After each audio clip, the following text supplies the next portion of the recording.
Hey guys, what is up? Welcome to my assembly course, ARM Assembly for Dummies. I'm really excited about this course. This is actually the course that I decided that I wanted to make before I even made LowLevel Academy. It kind of fell on the back burner, some C courses came up, but this is the one that I think where all the meat and potatoes of the platform are going to be. People ask me all the time, how did I get to a place where I know so much about low-level stuff? How do I get so confident when I write in C? And I think honestly, all of that comes down to a fundamental understanding of computers. And the only way you get fundamental understanding is by writing in languages that do exactly what they say they do, because they translate almost directly to CPU instructions. So for me, personally, those are C and assembly. I honestly believe that if you know how to code in C or assembly, you know how the CPU works and you know how things work under the hood, so that when things break, you know how to fix them. Now, while you may not be coding in assembly all day, a lot of people don't code in assembly for their day jobs unless you're an embedded engineer. Knowing the fundamentals of how the CPU works under the hood will ground you in reality, so that when you're 9 or 10 levels of abstractions high in languages like JavaScript or others, you kind of know what has to be happening under the hood so that you can fix those problems based on what the CPU knows how to do. Now, in this course, we're going to go from top to bottom. So we're going to give you guys a crash course in computer architecture. How is every CPU designed generally, and how do assembly languages get after that objective of making code run on the CPU? Then we'll talk about, at a high level, how the ARM processor works, what the ARM registers do, how the operating system allows us in assembly to make things happen on the computer, and then we'll get into the harder part of actually writing programs in assembly. And at the end of this course, we will have a small project that we will write entirely in assembly. Now, in the other lessons, the other courses, we do have our employee database project. Because I don't want to make you write an entire employee database project in assembly, this one will be a little smaller, but still a useful way for you to get experience in the ARM assembly language. So if you're ready to take this course, please buckle up. I'm excited to see what you build, and we'll see you in the next lesson. Take your time with this one. It's going to be tough, but I think you will honestly get a lot out of it. We'll see you there. Hey guys, what is up? Welcome back to your next lesson in my ARM assembly course. In this video, we're going to talk about why I think it's so important to learn ARM assembly as opposed to Intel or all the other variants of assembly that exist. We'll go into kind of how ARM is carving out a special place in the market of CPU architecture, and why I think, again, that ARM is the best for you to learn as a beginner or even an advanced person in the world of assembly. So let's dive right into it right now. So what are my three main reasons why I think ARM assembly is the best for you to learn? Well, there are a couple of reasons, and they kind of boil down to three main categories of understanding. We have computation, which has to do with why ARM is becoming more computationally efficient than other more complicated instruction sets like Intel. We'll talk about that here in a minute.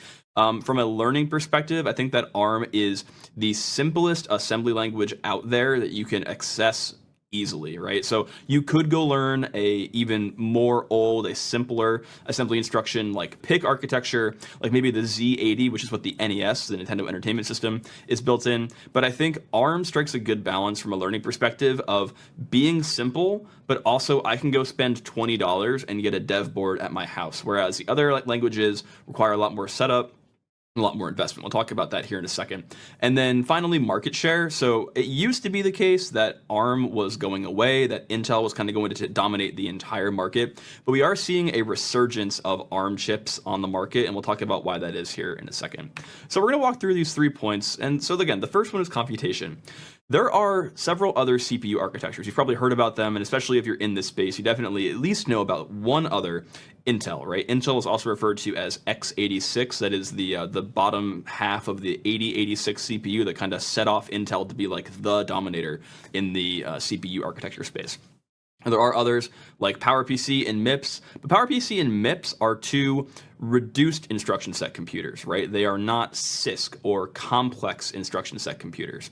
Now, what makes Intel a little more complicated to get into, or why it's so good at being a server architecture, but not necessarily a good embedded architecture, is that because of how complex the Intel architecture is and how much optimization is done under the hood with Intel, it also makes it the most power hungry architecture. And also from a just general usability standpoint, it makes it the most heat dissipating architecture. So if you have ever been in a data center, right, data centers are filled not only with CPUs, but machines and HVAC systems and electrical power systems that are designed to suck the heat out of these places because of how much energy the farms put out. And this makes sense because CPU computation naturally will create heat. It's just the nature of how transistors work.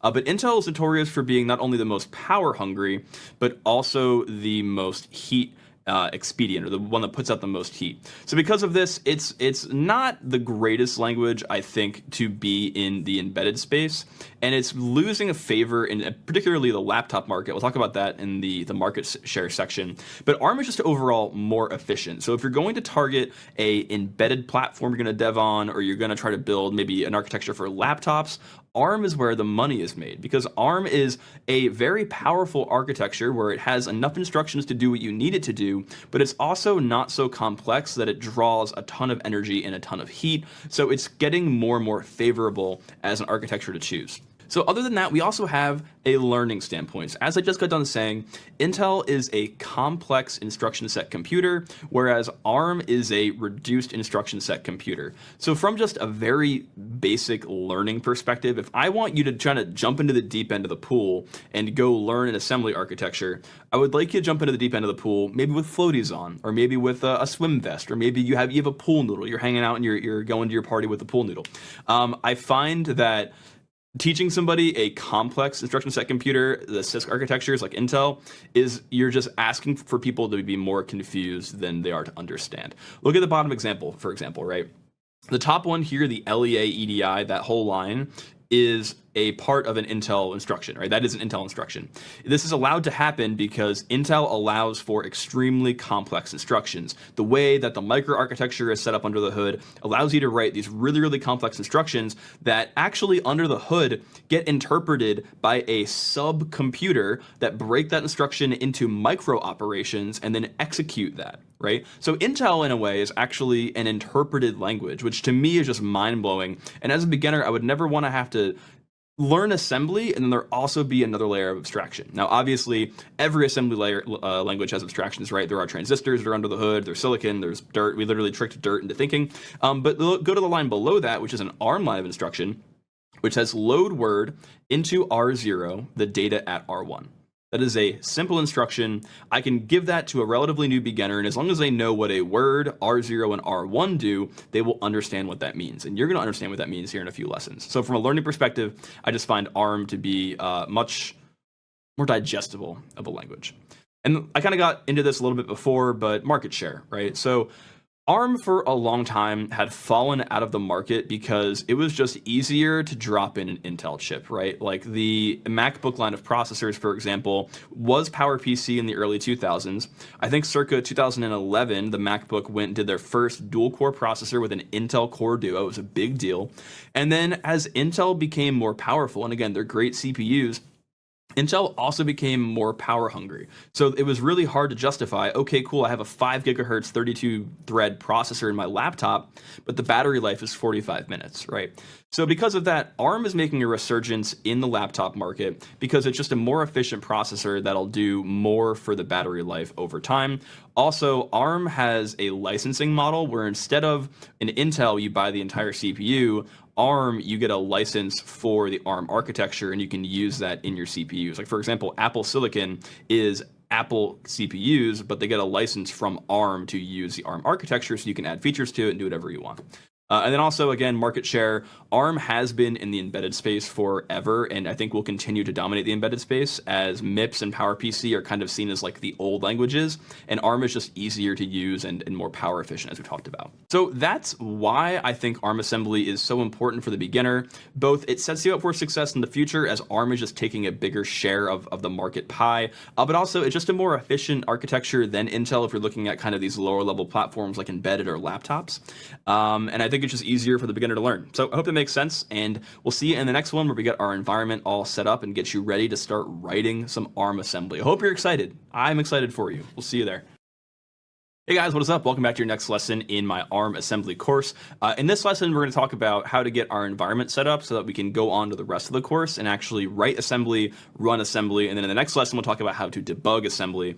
Now, you're probably looking at this and you're saying, my guy, this is C. Did I get gypped? And the answer is, ha! Gotcha. No, I'm kidding. What we're going to do is we're going to use this piece of C to build out our build chain and prove that we can write code that compiles down to ARM assembly and then run the ARM assembly in an emulator. So at this point in the video, there's kind of two forks we need to run out and think about.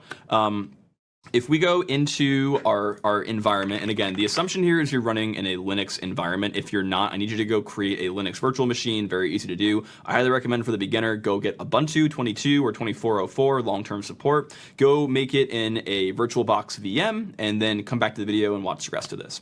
Now, if you are in a VM, now, there may be two instances of the VM, right? You may be on a VM that is on an Intel architecture where you're going to have to follow a lot of what I do to install emulators, right? And you can check this by going to cat proc CPU info.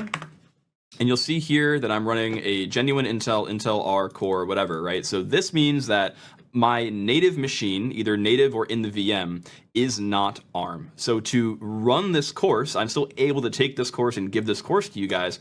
I will just need to install an emulator called QEMU. So QEMU is an emulator that is able to run userland and system, but userland for this course, programs that are not built for the native architecture. So QEMU, after you run this, is going to have a QEMU ARM program, which allows you to emulate ARM binaries in another architecture.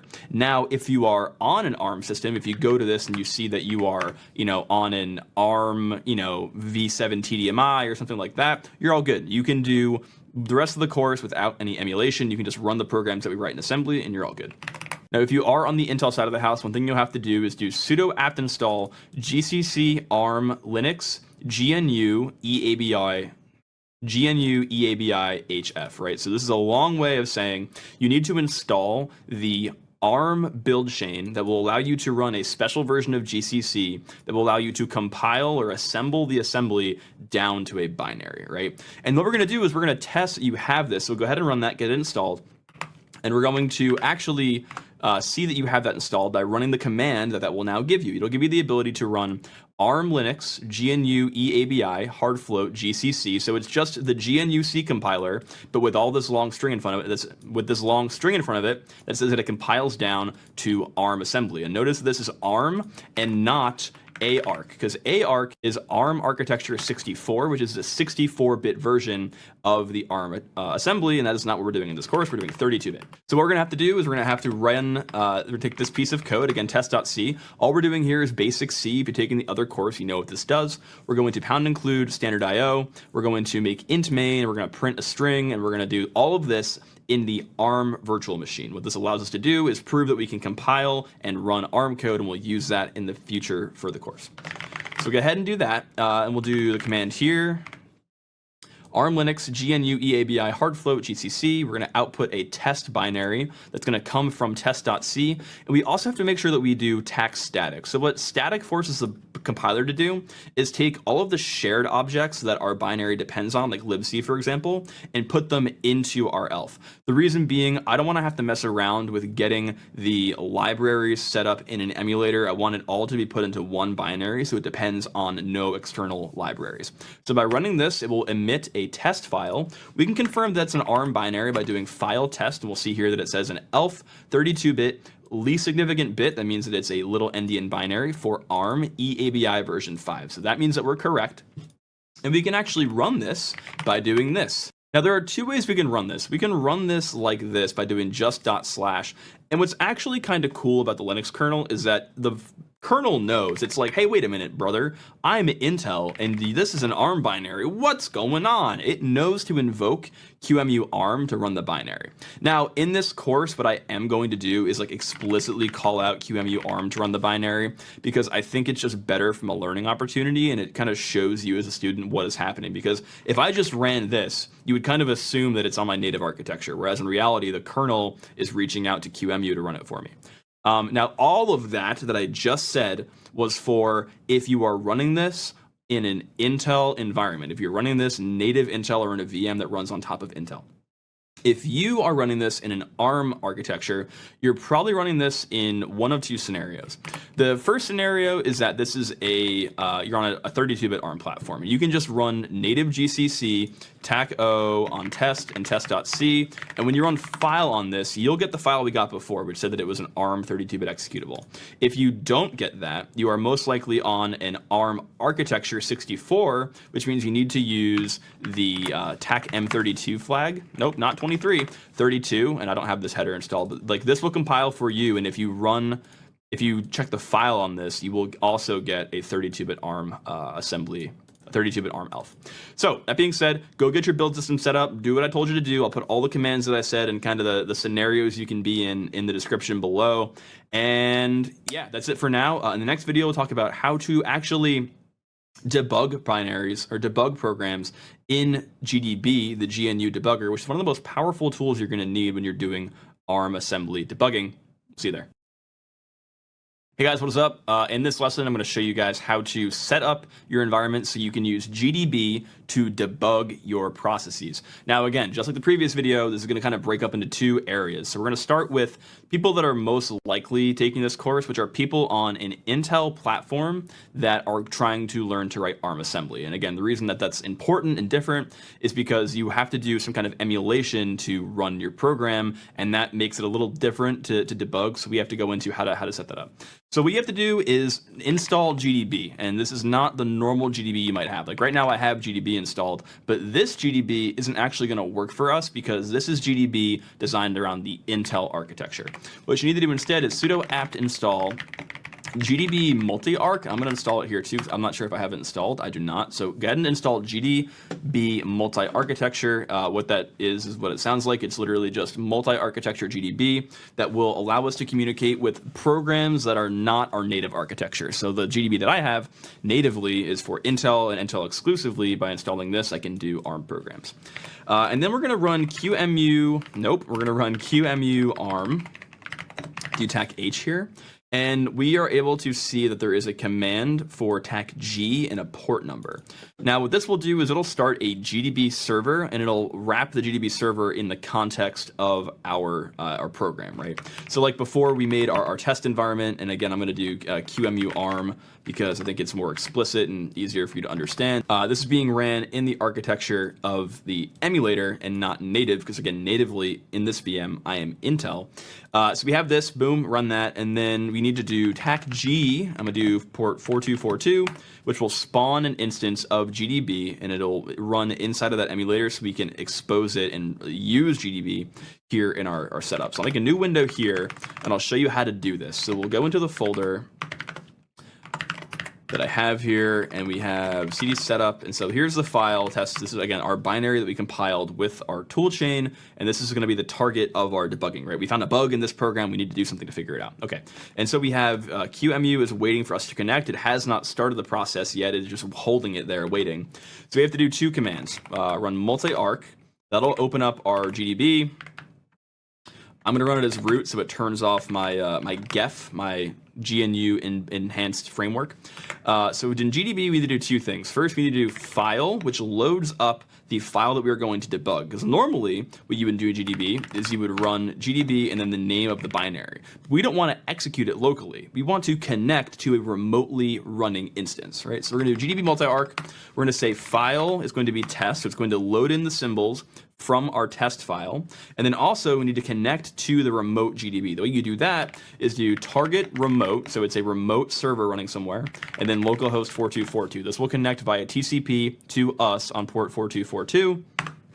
And now what's cool is we can see that it is running the binary, and we have broken at the start symbol, which is the symbol that every binary in Linux will start at. And we can do a few things. We'll do lay next, and this will rotate us through all of the available views that GDB has natively. So this is the assembly view of our program. We can get the source of the code that we don't have because we didn't compile with debug symbols. What I want to see is the registers on top and the code on bottom.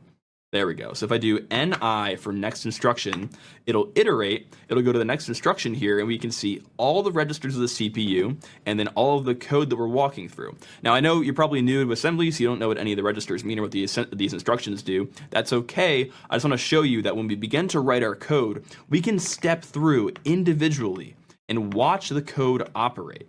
And this makes it a lot simpler to debug, because instead of just like writing the code, running it, and then hoping that it works, we can literally walk through and see exactly what the CPU is doing and make changes as we find bugs. It's very easy to write assembly if you have a clean debugging environment.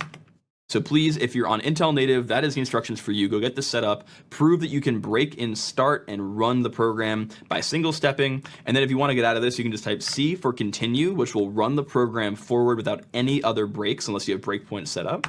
And you'll see that it didn't print because we're in this weird environment that it suppresses standard out, but it did print to the other file descriptor.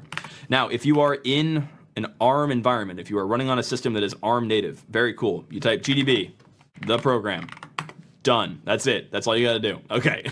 Okay, guys, that's it for now. In the next lesson, we'll do a little breakdown of computer architecture and begin to talk about the registers in the ARM architecture. We'll see you there. Hey guys, what is up? In this lesson, we're going to talk about the basics of computer architecture. I think what gets so many new lower level programmers or new assembly enthusiasts, or people who are trying to get into this space, what gets them tripped up is this fear that the CPU is just this black little box. It's magical. No one really knows what goes on inside of there. It's these wizards that have like deep mythical secret knowledge or whatever. And that's what's crazy to me is that is not the case. And I want to use this lesson to explain to you how simple CPUs are. CPUs literally can only do like 100 things at max, right? They can only do the number of instructions that they're able to process. And the way that they execute those instructions is very, very simple. So let's start from the inside and talk about all these different components and then use them to kind of describe how it applies to programming, right? So in the CPU itself, and when you see the word processor here, this is kind of like a single core, right? So a core in a CPU is a single unit of execution. You can execute n number of instances of code, like one instance of code per core. So if you have a 4-core processor, your CPU can be doing 4 things at a time. Inside every core is this thing called a register file, right? All a register file is very, very, very, very high-speed memory that exists inside of the CPU.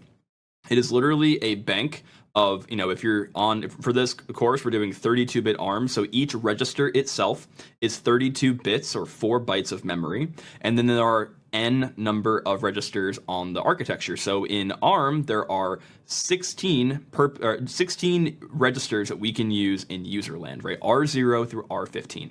And those are just, like I said, very, very basic memory that runs extremely fast so we can move data in and out of. Okay, so we have that. We also have this thing called combinational logic. So we have numbers or we have data inside these registers, but what do we want to do with the data? Okay, so we need to figure out a way we can do things with them. The way you do things with the data in ARM is you use what is called an ALU, or an arithmetic logic unit. So you have the registers that are able to be moved into this arithmetic logic unit, the ALU, and all the ALU does is basic math. So the ALU will add R0 to R1. The ALU will add R2 to R3. It'll subtract R4 from R6, depending on the bits that the control unit sets that tells it what to do. So that kind of begs the question, what is a control unit? The control unit is this unit in the CPU that runs the show, right? So the control unit is responsible for ticking the clock, for making the CPU step one step further. The control unit is what's setting the bits on the combinational logic to tell the ALU what operation to run.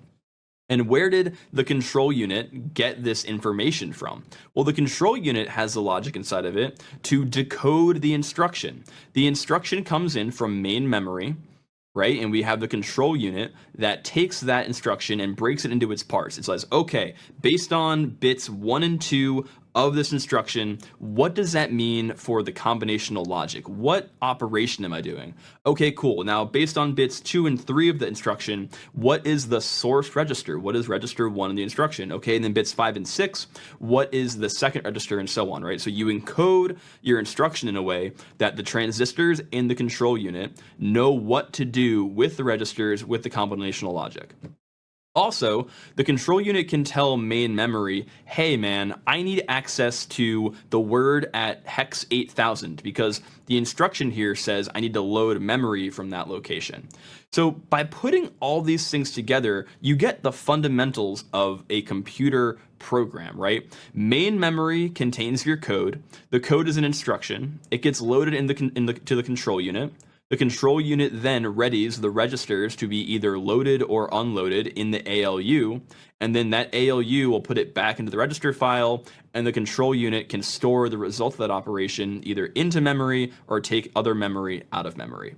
From there are also a couple more things that aren't super important for this course, but if you're doing like embedded programming, for example, you have these things called input and output controllers.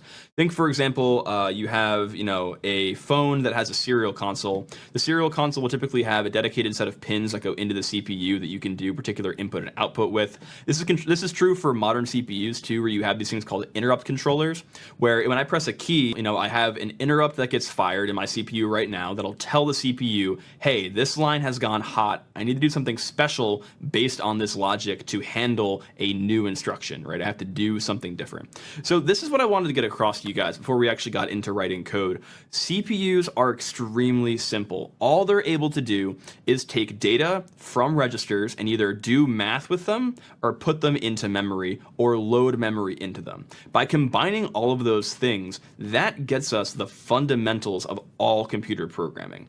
So when you're writing assembly and maybe you feel lost, just be grounded in the fact that you know that all the CPU can do, load memory into a register, do some math, put it back. So with that being said, I do want to go and show you guys the basic architecture of how CPUs operate, the fetch, decode, execute, and write back process. And then from there, we're going to get into it and start actually writing some ARM assembly, guys. I hope you're excited. This is really, really cool stuff, and we'll see you in the next one. We'll take care. Hey guys, what is up? Welcome back to your next lesson. In this lesson, very simple, we're just going to talk about exactly how every CPU ever operates, ever. The reason we're doing this is because I want to, again, before we get into writing the assembly and it potentially overwhelms people that don't have a lot of experience in this domain, I want to let you guys know that, again, CPUs are very simple pieces of technology. At the end of the day, they are only able to do the instructions that are defined based on the control unit of that CPU, and then also they can only do 3 things, okay? So when you are running your CPU is sitting there and it's churning and it's running these instructions. Under the hood, it is only doing 3 basic steps. Every instruction runs through this cycle that it takes to actually execute the instruction. And understanding how this cycle works, I think, makes writing assembly easier because first this is going to happen, then my instruction goes off, and then the CPU has to do this next thing. It's kind of a good way of thinking as you're writing code, right? So when you are writing assembly code, understand that the CPU is doing this 3-stage cycle. It's doing a fetch, a decode, and an execute. So how does this work? In the fetch stage, you are going out to memory and you have to fetch the instruction from memory and put it into your control unit. And again, as a programmer, you don't necessarily have to think about this because you have to control it. The CPU does all this for you, but it's good to understand that this is how all programs work. So when you have a CPU, right, every CPU has a PC register, PC being the program counter. It is a register in the CPU that contains a pointer to the instruction that is going to be executed next, right? So for example, when an ARM chip turns on, certain variants of the ARM chip will have hex 8000 as the default value of the PC, right, of the PC register. That means that the CPU is going to go out and try to fetch the instruction at hex 8000. So when it goes out and fetches it, it basically makes a request to main memory. It says, hey, main memory, hey, RAM, I need the data at address 8000. And main memory will return via the data bus to the control unit the value that lives at hex 8000, the PC register for the current cycle of this iteration, right? And so at the end of the fetch stage, the control unit, the memory inside the control unit, now has the instruction that it needs to try and execute. Before it can execute it, the control unit, again, remember from the previous lesson, the control unit's job is to take that instruction, which has little bits encoded into it that tells the CPU what to do. It needs to set those bits in the rest of the CPU. So for example, if our instruction was add R0 to R1, it needs to tell the register file, hey, I need you to put R0 here and R1 there. And it needs to tell the ALU, hey, I need you to set up your logic to do the add instruction. So it has to decode that instruction and then tell the rest of the CPU, hey, this is what has to happen next. And so at the end of the decode stage, the CPU components inside of the core have their orders, they know what to do. And then once it's done being decoded, the control unit iterates the clock, it says chuk chuk, and then it just does the instruction that was set up by the control unit. So during the execute stage, the actual instruction takes place, the registers are filled with new values. At the end of the execute stage, the CPU has executed the instruction and the program counter has changed to point to a next instruction. Now, by default, obviously, if you're not doing what is called a branching instruction where you're going to another location, PC will just increment by the word size of your architecture, right? If every instruction is 4 bytes long, like in ARM, for example, PC will increment by 4 after every execute stage. Unless, of course, you have a branching instruction that tells the CPU, hey, I want to go over there, or I want to go, call this function. Then PC will take on a specific value. But in general, when you're not taking a branching instruction, the CPU will add 4, the word size, to PC every time. So that's it. That is literally all your CPU is doing. You have some memory, you have some registers, you have a control unit that controls combinational logic, and then every iteration it's doing this fetch, execute, decode. Now obviously, in more complex, basically in every CPU architecture, there is much more going on than just fetch, decode, execute, right? There's memory things you have to think about when we're writing to main memory, there's latency behind that, we have cache we have to worry about, but from a very high level, as you're going into ARM assembly and you're learning to code and assembly, these are the basic 3 things you have to worry about to keep it simple in your head and to not be afraid of the CPU. Because at the end of the day, the CPU, while magical, is not that complex from a programming perspective. That's it.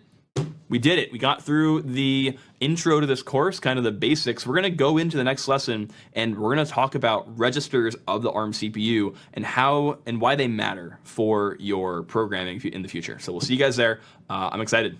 See you next one. Hey guys, what is up? Welcome back to your next lesson. In this lesson, we're talking about the ARM registers. Now you're probably wondering, hey, why do we have like an entire lesson talking about the little tiny memory that's inside the CPU? Well, the reason for this is that the registers are broken out into individual registers themselves, right? There are 15 of them in ARM that you can play with from user land, which is the unprivileged mode of execution, right? There are others in kernel mode, but that's not in scope for this course. So the 15 that we have are broken up into what are called general purpose registers and special purpose registers. Now, as the name implies, the general purpose registers are there for you as the programmer to do whatever you want with, right? If you have the need to add 2 numbers together, for example, what you can do, for example here, is you can load the number 5 you want to add into R1, you can load number 6 that you want to add into R2, and then you can add the 2 of them together and store it into the destination of R0, like this instruction here, add R0, R1, R2. The CPU does not have any particular need or special purpose for these registers, so because of that, you can do whatever you want with them. Nobody cares. Now, there are some edge cases to that when you're doing intra-procedure call things, when you're calling function A from function B. There are some agreements that have been made called a calling convention that will leave registers 0 through 3 and 7 to have specific meaning in between functions, but that's not important for right now. In terms of the CPU architecture itself, registers 0 through 10 are general purpose, do whatever you want, nobody cares. Now, the special purpose ones are the ones that you're really not supposed to touch unless you know what you're doing. And there's 5 of them here, technically 6, but the 5 that you can alter, and we'll go through what each of these mean. So register 11 is referred to as what is known as the frame pointer, right? So the frame pointer in CPUs is a pointer that points to the bottom of a stack frame. If you don't know what a stack frame is, there's a whole lesson on that. But a stack frame basically is a region of memory that contains the local variables for a function, right? So whenever you write a piece of code ever, if it's in Python, if it's in JavaScript, if it's in Go, somewhere under the hood in either the interpreter of that language or the compilation of the language if it's compiled, is memory that has to exist per function, right? When you run a function, it creates a stack frame, right? So in ARM, R11 will point to the bottom of that stack frame. R12 is called the intra procedure call register. Basically, all it is a place where you can leave information between function calls, right? So it's just a register that is general purpose, kind of, but the specific purpose of it is for you to put data there to send between functions. So if I want to put a pointer and I want to use register 12 for it, I don't want to push it onto the stack, I can use register 12 to do that. Kind of a weird edge case register, not like super common. Number 13 is the stack pointer. So like I said, the frame pointer, R11, points to the bottom of the stack. The top of the stack is pointed to by R13. So R13 and R11 create the bounds of your stack frame. Again, 13 being the top and then 11 being the bottom. 14 is what is called the link register, right? So when you do function calls, for example, right? Let's say I'm in function A and I call function B. When function B returns, I need to know where to go, right? I need to know where I came from in function A. The pointer to return to is stored in the link register, right? So the LR, or link register, or R14, will contain the instruction pointer, the location of the memory that contains the instruction to go back to when I return, right? So that is the link register. And then R15 is your standard PC, right? So that is going to be the register that contains the instruction of the next instruction to run. So R15 is the thing that will increment every cycle, unless you do a branching instruction, right? And then CPSR is a flags register. Basically, it contains different flags inside of it that'll tell you different things about the state of the CPU. So when you're doing math in the ALU, for example, right, the arithmetic logic unit, if you have a overrun where let's say I do maxint plus maxint, right? I do 2 to the power 32 minus 1 times 2. Because I'm adding those two together, and it overflows the register, that will set the carry flag in CPSR. Another one, for example, is the Z register, or the Z flag in that for 0. So if I have R0 and I subtract it from R0, the result of that in the ALU will be 0, so I can check to see in the CPSR if the 0 flag is set, right? The CPSR is used to tell you about the state of the processor, and it's used in particular in conditional branches, which is a different lesson into the future. So what's the main takeaway for this lesson, and in particular, what does it have to do with special purpose registers, right? Basically, all you're meant to know is that these registers have very particular meaning. These registers don't. If you want to do an add operation, you can do it with the general purpose ones. Don't be doing this stuff where you're adding the stack pointer to the frame pointer and putting it into PC, right? You will break your program, nothing will work, and you'll be very sad. So that is it for right now. In the next lesson, we're going to go over the basic syntax of how every ARM instruction is laid out, and then we're going to use that to write our first assembly program. How cool is that? We'll see you guys in the next one. Take care. Hey guys, what is up? In the next lesson here, we're going to be talking about ARM instructions, in particular, the syntax of the ARM instructions, how to read them, and how to write them. And we're going to put all this together in the next lesson to write our first ARM assembly program that will debug with GDB and kind of show you that you can write an ARM assembly without a lot of work. It is not that hard. Okay, so in this lesson, ARM instructions, right? Every ARM instruction has this kind of syntax. Now what you're going to do is you're going to read from the instruction, so starting here. So we're going to say we're going to do the instruction on registers 1 and 2 and store it into destination, right? So let's look through an example here. The add instruction, what does this mean? So we're going to do the add operation. We're going to add 1 and 2 together and store it into 0. So what does that mean? That means at the end of this instruction, after it executes, the R0 value will contain the value of the sum of R1 plus R2. Cool, okay, easy one. Let's do something else. We can also do these things called constants, right? These are called literals in assembly. What this will do here is we'll have the add instruction. We'll add R1 plus 4 and store it into R0. Okay, that's pretty simple. We keep using different registers here. Can we use the same register? Yes, we can. We can increment R0 by 4 by saying add R0 to 4 and store it in R0, right? So that's an easy one. So this is how almost all of the ARM instructions are assigned or are written, and we're going to have a whole lesson that goes through different kinds of instructions like math operations, bit shifting, logical operations, stuff like that. But I want to get you into the mode where you can look at an ARM instruction and kind of see what's going on based on the syntax. One part of the syntax that you may not know about or that we haven't talked about yet is this hard bracket syntax, right? So like I said, generally what's happening is that the destination is going to be here. And so for the load word example, that is the case. So what does this instruction do? This loads a word, okay? So this is the loading from memory. It takes a word out of the memory address that's stored in R1 and puts it in R0. So if ever you see these hard brackets, they are a memory operation. It'll tell the CPU, hey, instead of going and putting R1 into R0, you're going to look into the memory address that R1 points to. So for example, if R1 had 8,000 in it, the CPU would go to address 8,000, it would pull out the word there and put it in R0. Now, this is the only case that we're going to actually read left to right, okay? So store word is like load word, but instead of loading from memory into R0, we're going to store the contents of the register and put it into the location R1. So not R1 itself, we're going to put it into the thing that R1 points to. And again, notice the hard brackets here that make that delineation, right? So store the value R0 into R1. So those are the syntaxes of the ARM instructions that we're going to cover for right now. We're going to use that information into the next lesson that we're going to write our first ARM assembly program. And then from there, we'll get into more of kind of the deeper nitty gritty. From this point forward, after every lesson, we're going to have a little assembly snippet that I want you guys all to write, and I want you guys all to go into the GDB debugger, and I want you to step through it and watch it happen. I'm so insistent on every course that I've done on this platform and in general that if you don't write the code, if you don't actually go write it out yourself and step through it in a debugger, you're not taking anything away. So please, starting basically from the next lesson, go watch the video, take the code, go try it out yourself, and really feel what's going on under the hood. And with that being said, we'll move on to the next lesson and we'll write our first program. We'll see you guys there. I'm excited. Take care. Hey guys, what is up? Welcome back to your next lesson in my ARM assembly course.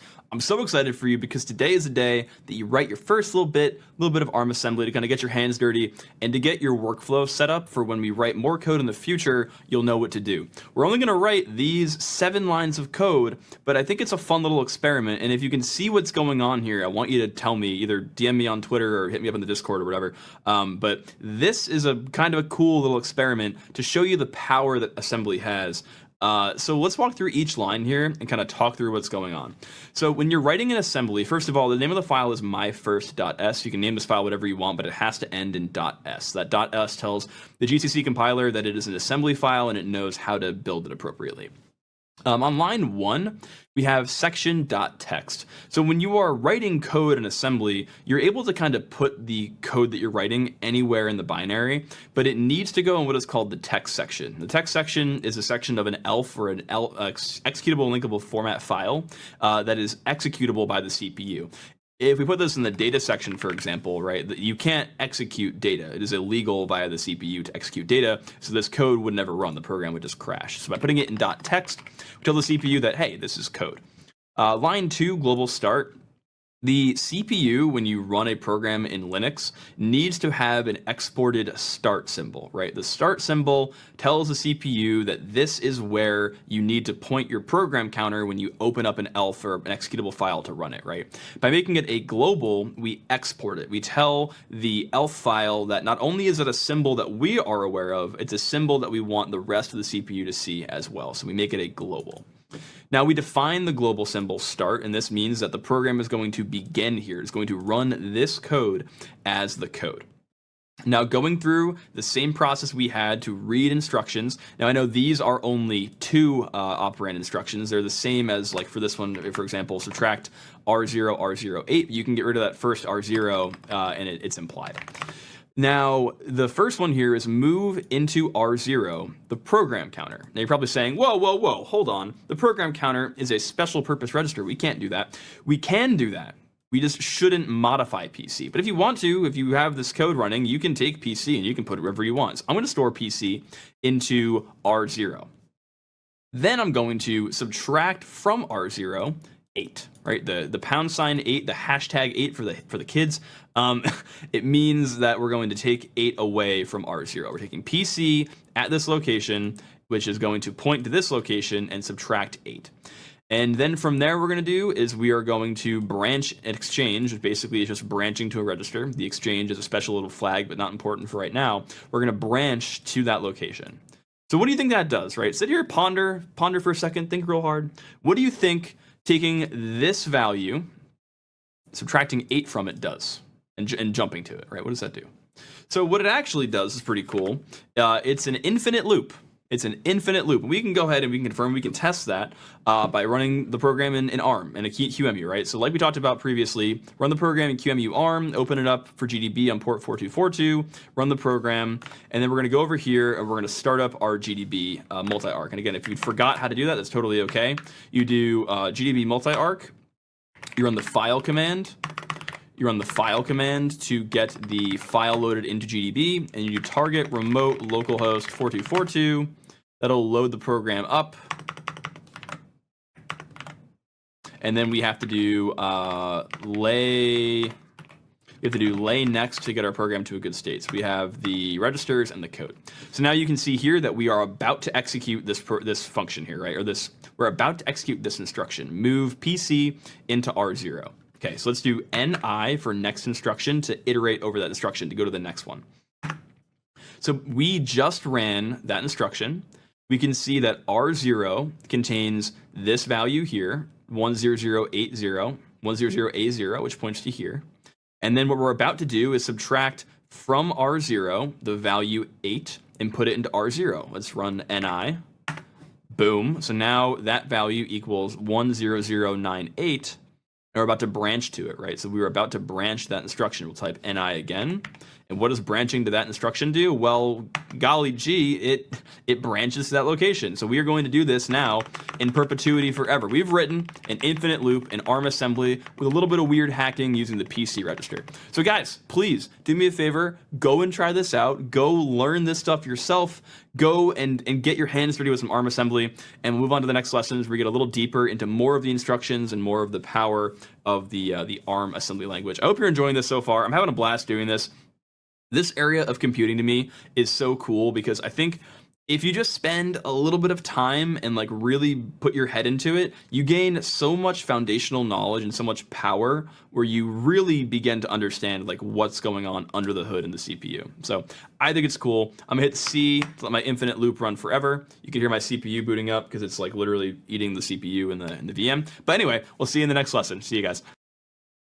Hey guys, what is up? Welcome back to your next lesson in my ARM assembly course. Today we're talking about load operations. Now in particular, what a load operation is just an instruction in the ARM CPU architecture that loads a value into a register. Now again, those registers are those hyper-fast named areas of memory in the CPU, and we have operations in ARM that are able to load data into them. Now you're probably asking, why do I have an entire lesson on just the load operation? Later we'll have one on the store operation.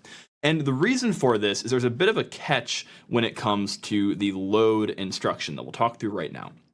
So the syntax for the load instruction is LDR, which stands for load register, a destination register, which is what you're going to load your data into. So for example, it could be R0, right? We'll use that in the future example.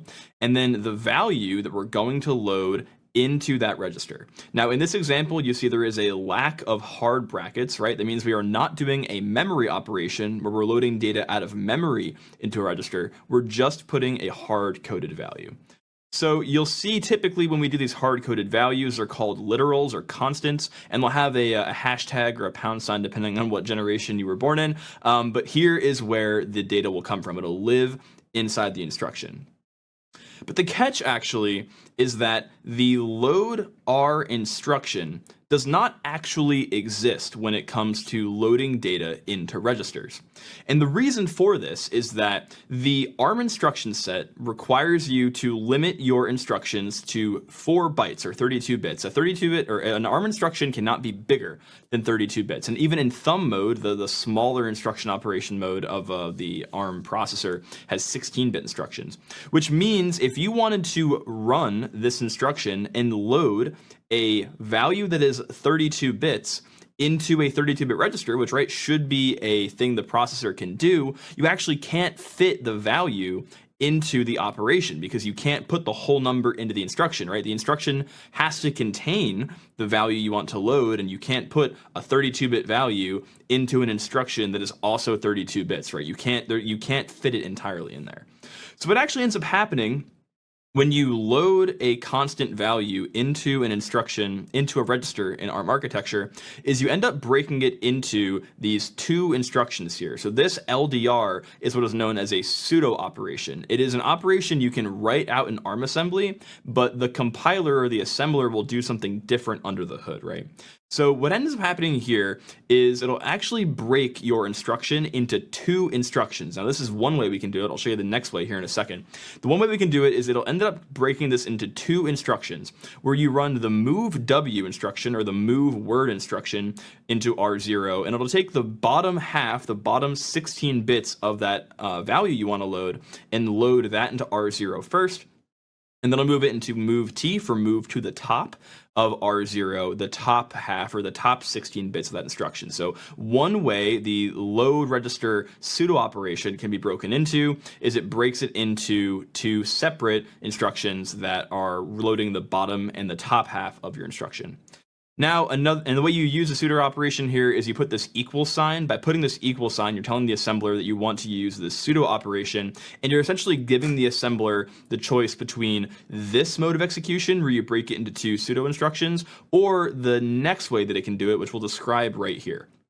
Now, as I kind of mentioned in the previous lesson, you can use these hard brackets here to denote a memory operation, right? So load register destination source, what this says is I can load into destination the memory located at some source register, right? So one way we can do this here is load into the register R0 the memory that lives at PC offset by 12. So what this means is we take the current instruction that's being ran, we look 12 bytes ahead of it, and we take that word from that location and put it into R0. Now, typically, a lot of the ways that the assembler gets after this type of thing is instead of doing the move W, move T pseudo operations where it breaks it into 2 different parts, instead what it'll do is if you have this big value that you want to move into R0, for example, it'll just put it at the bottom of the function and then use this little thing here called PC relative addressing, where it'll go and put it underneath the text that you're writing, underneath the code, and then it'll load it PC relative into R0. So if you wanted to move 1337, 1337 into R0, instead of actually putting it into a single instruction, because again, it can't fit that data in the instruction, it'll just put it at the bottom of the function and then look it up via PC relative addressing. And so kind of to summarize all of this here, the flow for doing instruction operations or memory operations in ARM assembly, let's say, for example, we had the line of C here that was uint32 G value, it's a global value, and its value is equal to 32, right? This is what we want to write. What the ARM instructions will break out to be actually is first, we have to load into R0 the address of gval, right? And we can do that in one of 2 ways. We can use the move W, move T operations, but doing PC relative addressing ends up being faster. All that data is already in cache. It's already loaded right here. So we'll do move into R0 PC12, which will get the address of the gval register, which is, or of the gval variable, which is some global data address. Then we're going to load the value that we want to store into another register that we're going to use in a future operation, right? So we want to store the value 32, which is hex 20. So we'll do another PC relative load operation that will load this value here, which is actually this value here, into R1. And then we'll use the future lessons instruction, the store operation, to store R1 at R0. We're putting the value 20 at this address here. Let's actually get into the code real quick. Let's write some ARM assembly. I want to show you kind of both variants of how this gets broken down from a C standpoint and write this yourselves. You can play with it, and then we'll wrap up. Yeah, so to get started, I want to kind of just write some C code for you guys and then break it out into its assembly to show you what the compiler does and how it makes use of that PC relative addressing to load values into registers. So here we have some very basic C code. We have that same example as before. We have a uint32t. His name is value, and he's 0 by default, so he gets put into the BSS segment, or the area of an ELF that has all zeros by default, as opposed to the data section that has a defined value. And then here we set val equal to 32, right? So very simple example. And then somewhere in the code, what has to happen is we have to load the address of val and then put a variable there. So we're going to put a constant there. So we're going to see, what does the CPU do? What does an assembler come up with to make this happen? So we can go check this out real quick. And the way you can compile this is right here, just like we did in the previous lesson. We do ARM Linux GNU EABI hard float GCC TAC O. We're going to call it LD or whatever. You can name it whatever you want. And I'll put this code down in the description below. And we'll compile it.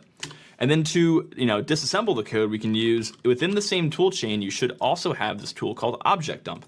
Now, object dump, as the name implies, is able to dump object files in Linux, and the ELF format is an object format within the Linux kernel. So you can use this tool here to TAC-D for dump the text segment of the file, and then pipe it into less. Piping it into less allows us to explore it. So when you run this, you can do / within less and type in main to search for our main function, and do it one more time because that's actually a name collision, and one more time, so 3 times. But eventually we'll get here, okay? So this is where it gets pretty cool. We need to find the value 32 and then kind of walk back to figure out how it's working. So to store this value, you see that it puts 32 into R2, and eventually it stores R2 at the R3 location. Okay, cool. So then where does R3 come from? R3, just like we talked about before, does a PC relative load. So it does PC offset by 16, and then it loads this value here. Now we're in a more modern version of the ARM toolchain, so this is actually a PC relative offset. So this isn't the hard-coded offset of that variable. This is the offset relative to this instruction of that variable, but it's kind of the same idea, just a little bit of a different flavor. What it's doing here is kind of the same idea, right? It's taking the memory offset and loading it into a register via a PC relative offset. So that's how the PC relative piece works, kind of like what we talked about. I want to show you guys in assembly how we can write our own pseudo operation to do the move W move T version, and then we'll wrap it up. Okay, and so to wrap up, we have some assembly code here. So again, I'll put this in the description below. But all this assembly code does is we utilize loading data into a register via 2 separate kinds of loads, right? So we have the first one where we use the load register pseudo op. And again, you can see it's a pseudo op by we have the equals and then the pound sign, which says load into R0 this constant value, and do it basically however you want to do it. We'll let the assembler decide how to do it. We can explore that in GDB here in a second. And then also we have another way of loading a 32-bit value into R1 via the move W, the move T operation. I didn't say before, you actually have to do move W before move T, because if you don't, move W will clobber the value that move T puts in. So you load the lower half first and then the upper half. So let's go through the process we did before, where we do ARM GCC to load or to compile our LD value, our program here. So we do the whole GCC command. We're going to output this program LD manual. It's going to come from ldmanual.s. And don't forget, when you're loading these assembly files, you have to do no standard lib and static. So we'll do that, and then we're going to use QEMU just like we did before to load it and run it. We're going to use TAC-G to open a GDB server on that program, and then in a new window we're going to run our GDB multi-arc here. We're going to load the LD manual file, and we're going to say target remote localhost on port 4242. We're going to point our GDB at the GDB server. Very good, and we'll do lay next and then hit enter until we see the code and the registers tab. This will populate once we hit N. So we can see here in the disassembler that to load that long value in, it did PC relative addressing. And you can see it's saying PC plus 4, which is actually PC plus 12 based on how the ARM pipeline works. It's pointing to this magical value here, very long, doesn't look like much of an instruction because it's not. It's actually our hex value. So you can do NI for next instruction. You can see it ran that, and it loaded 1337 7331 into our R0. Okay, pretty cool. So let's now try out the move W move T way. So this should, in theory, load face into the bottom half of R1. If you can see over on the top right that it's doing that. So let's type NI.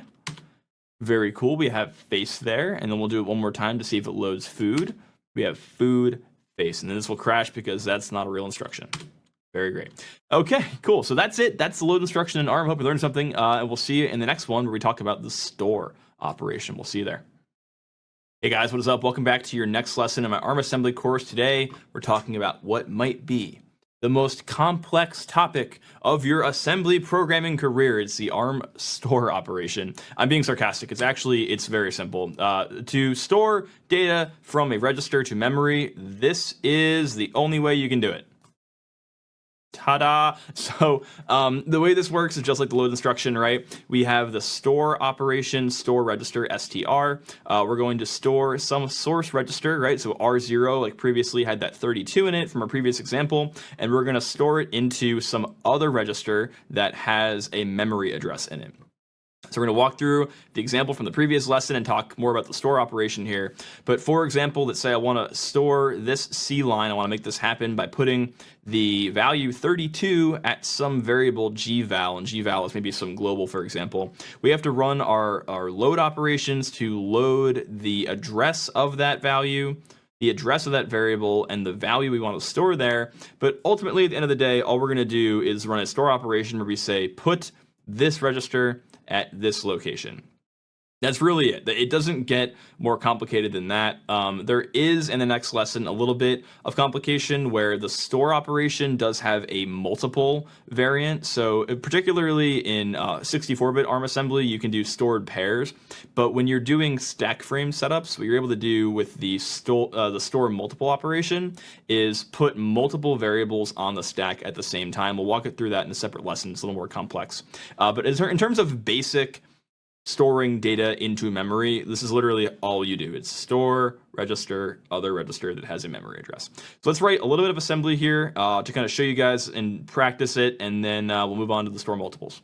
Okay, and here we have some example assembly code. Again, I'll put it in the description below that you can play with. But basic stuff we're doing here, section text, global start to create the proper format for the assembly file. But in the code, all we're doing is we create a new section of data called section data. So it lives in an area that is readable and writable, but not executable. So it's data, not code. And we have a label called my data, which represents 1 byte of data that is set to 0 by default. This is a way you can think of a global variable, right? In assembly, all you literally have is a location in the data section that is addressable via a label. And then so what we can do in assembly is we can load into R0 via that sudo op the label my data. So we effectively say, hey assembler, figure out how to put the address of my data into R0. And then we're also going to use that same sudo op to load 32 into R1. And then we're just going to use the store operation to put R1 into the location of R0, which again is my data. So just like before, we'll go through, we'll compile that with GCC. So we'll say ARM Linux GNU EABI hardflow GCC, output the st file from st.s. And again, never forget to no standard lib and static. Go like that. And then from there, we will run this using QEMU, using the same flags as before with st. And then we'll go over here and we will run gdb multi-arc. We will run file to load st into our context so it knows what the symbols are. And then we'll do target remote localhost 4242 and then lay next till we get the layout that we want, which is registers and code. So we're just going to run through this real quick, 1, 2, 3, and we're about to run this instruction, which will crash our program. But what we did is we ran the instructions that we had. So we took this address, which is PC offset by 4, which locates that label in our ELF. and we put that into R0. Then we moved R1, or the value 32, into R1. And again, notice that the CPU or the assembler optimized that, so it's not a load operation, it's just a flat move. And then we run the store operation to put that value into the address pointed to by R0. And the way we can actually test this is because R0 hasn't changed, it still contains that value or that address. It hasn't been updated by this instruction yet. We can run this little command in GDB called examine the address, or examine the data. So x/ will do 32 words in hex that are pointed to by R0. And you can see right here at R0 is our hex 20, which is the decimal 32 value. And yeah, so our store operation worked. That's it for store. Pretty straightforward. This one I know is a lot shorter than the previous one. The store operation has a lot less caveats, so it's much easier to talk about. Not a ton going on there. In the next lesson, we'll kind of wrap up the memory operations by talking about the store multiples and pop multiples, which are used for stack frame creation, and kind of just show you what it looks like in the next lesson. So we'll see you there. Hey guys, what is up? Welcome back to your next lesson in my ARM assembly course. In this lesson, we're talking about kind of a cool little feature that the ARM instruction set has. It's these multiple load and store operations. So kind of previously in our last lesson, we talked about how we could load data into a register via some value, right? And that was cool, but it kind of got a little complex, and it really didn't make it easy if you had to do long strings of loads and stores, right? And then same thing, if you want to store one value, you had to do a lot of setup to make that store operation happen. So if you wanted to do a long string of multiple loads or multiple stores, it's kind of complex and not really straightforward. So what's cool is that the ARM instruction set has this idea of load multiples or load or store multiples. And what's cool about this is it allows us to do multiple of these memory operations in a single ARM instruction. Now again, I know ARM is a reduced instruction set compiler, but even being a reduced instruction set, it does have micro operations that happen underneath the hood. But either way, we can kind of talk about what load multiple and store multiple do. So load multiple will take a source register, right? So R0 will point to the beginning of some array, for example. And when you run load multiple, you have this register list of maybe the different destination registers you want to be populated by this instruction. When you run this, the value starting at R4 will get loaded via the value that lives in R0, and then it will increment R0. It'll increment it after that instruction. And then store multiple will do the same thing. If you want to store multiple registers into an array, if you have registers 5 and 6 here, for example, and you have the value R0, R0 will be like the pointer to the array, and then it'll increment it after every store. So for example, if I do load multiple R0, R5, R6, it'll go to, think of it like the base of the array, R0, which will contain a memory address, and it'll load that word into R5. Then it will increment that, so it'll be R0 plus 4, and it'll load that into R6. And it'll do that for every element in the register list. And then kind of in reverse, the store multiple operation will take the R1 value, and it will store it at the address R0. Then increment, and it will store R2 at the address R0 plus 4. I know these are kind of weird because they kind of flip the syntax of the store and load operations. It's kind of like my one complaint about the store multiple is that it's kind of, you have to like really sit there and think about it for a second. But that's pretty much it for the store multiples. They do have these variants that I won't go into too much here. It gets really complicated really fast. But basically, the default for load multiple is load multiple increment after, which means after the instruction gets ran, we increment it. That makes sense. We're doing multiple operations. We do one thing, then we add to it.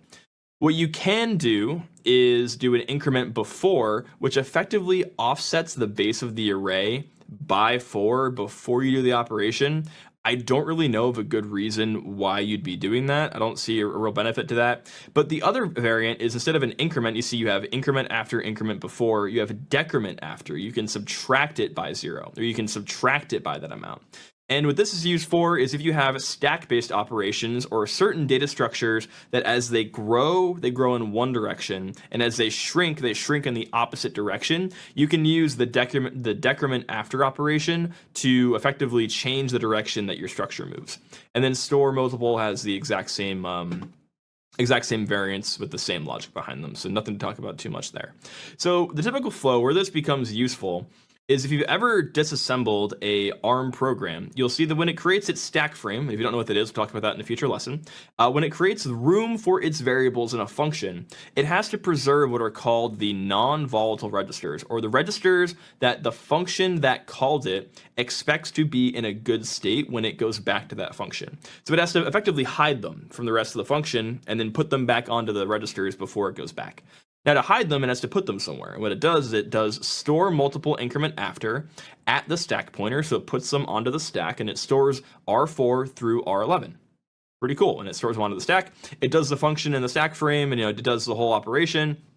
And at the end of that function, before it returns, it's actually not ret, it's branch link instruction. That's a misnomer on my part. But what it'll do is it'll load multiple decrement before on SP. It'll pop them off, and then it'll put them back into where they came from. So what we're going to do is we're going to go write some ARM code. We're just going to show you a basic store multiple, load multiple, show you what it looks like on the stack, and then we'll go from there. So we'll see you guys next time. We'll see you in the VM. And we're back. Okay, so in this example here, pretty straightforward. We're going to load the address of my data, which is an array of words, and a word in the ARM architecture is 32 bits. So it's 8 32-bit words that are 1, 2, 3, 4, 5, 6, 7, 8. And I want to load all of these into registers 1, 2, 3, 4, 5, 6, 7, 8. Now we could do this a really painful way where we individually load them via a single load instruction, or we can use load multiple. To use load multiple, we load the base address of the array into R0. We say my data, so it equals my data. And then by running load multiple, it'll put the 1 into R1, 2 into R2, and all of that will happen in a single instruction. And then store will just put them back, nothing fancy happening there, but it will store R1 to this location, R2 to this location, and so on. So we can go through and watch it happen real quick. Same process as last time. I'm not going to bore you with that. If you have any questions about this build process, if you get lost, please hit me up in the Discord. I'm happy to talk about it. But again, GCC, we'll do GDB to get it going. I have to put in my password here. And then we'll run the QEMU server like that. And then we'll do lay next to get that going. And then we have to do file multi to load the file into GDB. And then do target remote localhost 4242. Very good. So the program will run. Interesting. Okay, so there we go. So what we're going to do is we have the program about to start. When I run ni, you'll see that address of our array will happen. It'll be loaded at 200C8. Now before I load or run this instruction, you'll see that R1, R2, and R3 don't have any data in them. But when I run ni, R1 now has 1, R2 has 3, R3 has 3, and if I do info registers, you can see that all of these registers have the associated value in them, which is pretty cool. And if I type ni one more time, I can, we know the data went back there, and just to confirm that, I can do examine 32 words in hex at R0. We can actually not 32. We'll do 8 words in hex at R0, which is the pointer again to the base of that address.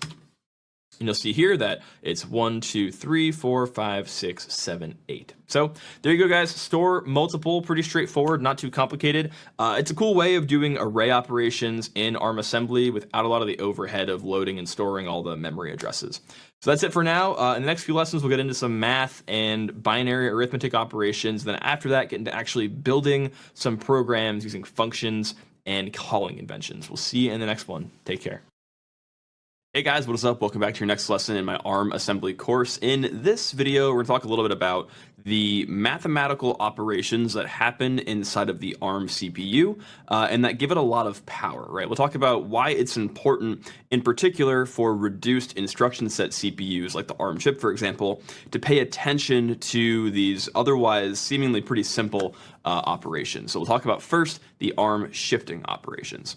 So the RISC architectures get their power from the use of very basic math operations in a way that optimizes the code so that you have to do less instructions over time. Like I said in kind of the previous lessons, the ARM is, again, a RISC instruction set, which means that it uses a lot less power. Now, because it uses a lot less power, you have to do kind of more fine-grained calculations to make the CPU as powerful as other CISC architectures like Intel, for example. So these shifting operations and math operations will become extremely important when it comes to writing efficient code. Now, for those of us that are coding in languages like C or ones that are a little higher level, the compilers are written in a way that it does the math for us. But if we want to learn to code in assembly, I think it's very important that we know how these things work under the hood.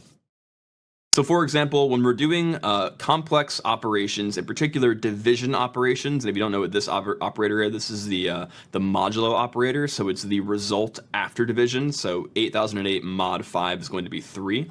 The reason why these are all very complicated is that division is a cyclical operation, right? It takes as many clock cycles to do as the operation is long. Now we can actually optimize away a lot of those clock cycles by doing simple shifts and multiplies when we're trying to do math calculations. So knowing how these shifts work underneath the hood is very important from an ARM assembly or just assembly programming in general perspective. So what is a shift operation, right? So when we're doing binary operations, when we're doing math operations on CPU values, we want to think of them in their binary state. So if, for example, let's say we pretend we have an 8-bit register, so there are 8 ones and zeros that can live in that register, and we're going to do some kind of shifting operation, right? When we say shifting, literally what we mean is that we are going to push the value, the ones and zeros, either to the right or to the left. And in this case, this example that I'm giving you here, we are shifting it to the right. The arrow is saying we're taking all those numbers and going to the right by 1. And in doing this, what actually ends up popping out of the new zero that pops out, this new value, the most significant bit, is a function of what kind of shift are we doing. And the reason why we're doing shifts before we go into the different kinds is when we're doing math operations, for example, right? If you consider the number 1000, right? That is a base 10 number. If you shift 1000 to the right, that is a divide by 10. And if you shift it to the left, that is a multiply by 10. Now this shift left and right, multiplying and dividing by 10, actually works for any base number. So in binary, by shifting to the right, we are dividing by the base, so 2. And if we shift to the left, we are multiplying by the base, so 2. Now this most significant bit here, right, the value that comes from the new spot that is created when you're shifting to the right is going to be a function of what kind of shift are we doing. And there are actually 3 shift kinds in ARM assembly, or really in any assembly variant. You have a logical shift, an arithmetic shift, or a rotation. We'll talk about what those 3 different shifts mean. So a logical shift means that it deals with the bits. It is doing, a logical shift on the numbers that are in the CPU, in that register. It ignores the signedness. Now, if you don't know what signedness is, basically when you're programming, the most significant bit, or the bit that contains the highest value, so in this case it's this one here, is going to tell the CPU whether or not the value is negative. So if the value is signed and this bit is high, it is known to be a negative value. That's just a convention that CPUs have in dealing with signed negative numbers. Now, when you're doing a logical shift, when you shift this value to the right, it does not care that this bit is high. It will always shift in a 0. The reason this is important is because it ignores whether or not this value is negative and will shift in a 0 regardless of if it's negative. So because we're doing a logical shift, this value was negative and now it is not. We are breaking the negativity, meaning that logical shifts are an unsigned operation. Now, arithmetic shifts, for example, deal with bits in the exact same way. You're just moving the bits one direction or the other, but it extends the signedness. So if we take this number here that is signed, and we can say that it's negative if it's signed, right? Because it's negative because this most significant bit is high. We are going to shift it to the right, and when we shift to the right, because it is an arithmetic shift, it acknowledges the signedness and does what is called a sign extension, meaning instead of pulling in a 0 here like the logical one did, it is going to pull in a 1 to maintain the fact that this value is signed and negative. And so because of that, we're all talking about in those previous examples going to the right, right? We are pulling the data to the right. We are shifting to the right. This is an arithmetic shift to the right. And again, the arithmetic shift to the right is going to be a divide by 2 based on just the way that numbers work. If we do the same operation to the left, so let's say we take this number here up top, and we shift it to the left, meaning we pull this 0 over, a new value has to be created in this spot. Now, because there is no signed bit in the right side of the value, this will always be a 0. It will never do a sign extension from the right, meaning that logical and arithmetic shifts to the left are the same operation. Effectively, what it means is that an arithmetic shift left doesn't really exist. It's always a logical shift left. The third kind of shift that we have is a rotation. So a rotation is basically, if we are going to shift this to the right, instead of putting a 0 or a 1 here based on the signedness and the kind of shift that we're doing, we are literally just going to pull the value that we are pushing out and rotate it to the front. So 1 0 1 1 0 1 0 1, we'll take this last one here, we'll put it to the front. We're effectively shifting it to the right and rotating that last value in. Rotations don't really have like a discrete mathematical value. Again, like arithmetic and logical shifts to the right or the left are divide by 2 or multiply by 2.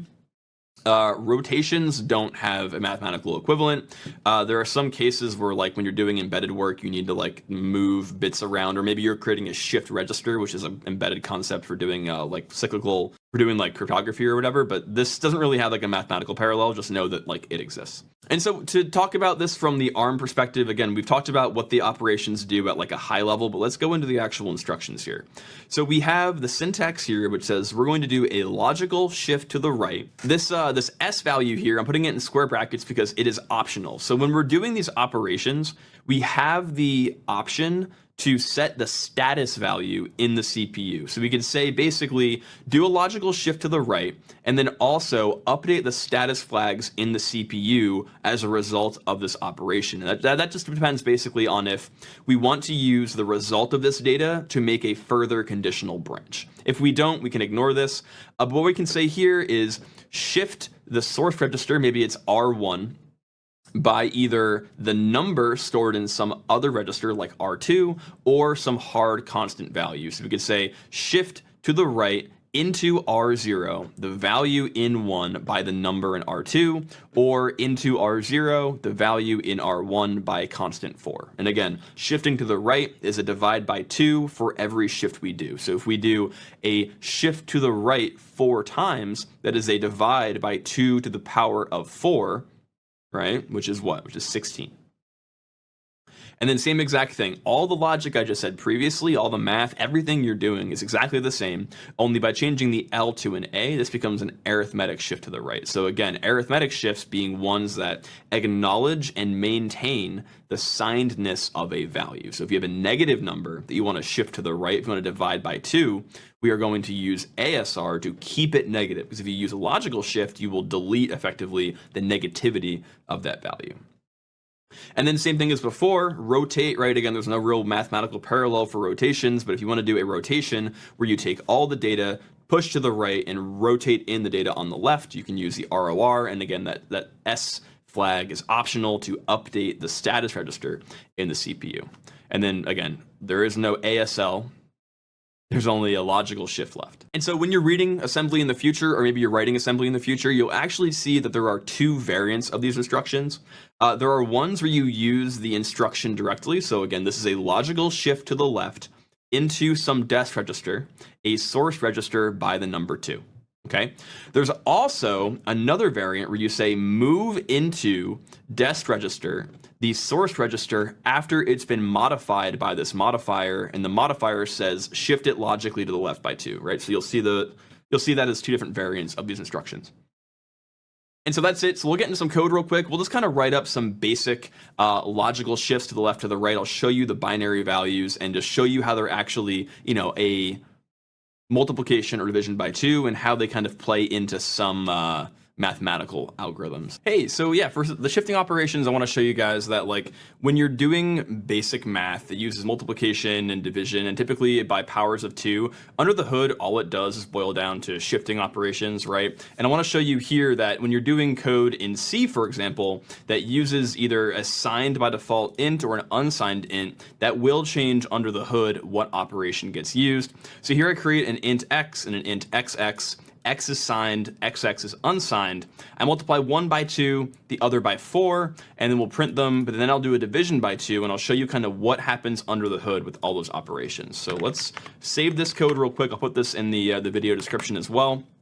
We use GCC to compile this, and again, we want to do tax static. Because we're doing a C compilation and not a assembly compilation, we're not going to use the no standard lib flag because that will disable printf and then the whole thing won't work. So we'll do this, and we can actually run it because by default, again, our CPU will use QEMU. So we did 1 times 2 and then 1 times 4, and then I did at the end of it the 2 divided by 2, which goes back to 1. So not very cool from like of showing you perspective what the code does, but we can go into the code using object dump, right? So we'll do ARM Linux GNU EABI hard float object dump, and we'll dump the shift program, pump it into less, and then we'll search for main with /main and do that twice, and then main should pop up here. And you can see that all this program really is a lot of moves, stores, and logical shifts, right?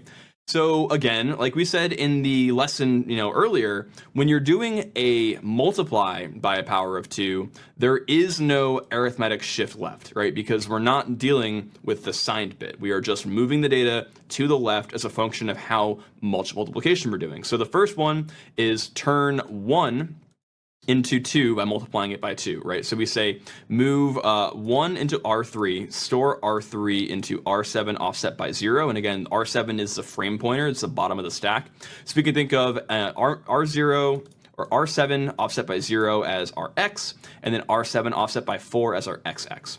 So what we're going to do is we're going to load into R3, R7 offset by 0, so that's X, and we're going to shift it to the left by 1 and put it back into R3. So shifting it to the left by 1 is actually going to yield our times 2, right? And then same thing, you'll see the exact same thing happen again, where we do load R7 offset by 4 into R3, shift left by 2 into R3, and then put it back in its location, and eventually we set up the printf call. So those are the multiplication operations that are happening. And then we'll do kind of the final one here. I'm trying to actually be able to scroll for you guys. There we go. This last one here, you'll see we turn the operation into an arithmetic shift right, because again, we are doing a divide by 2 on a signed value. We're taking x, which is now 2, it's signed, and we're dividing it by 2, which is pretty cool.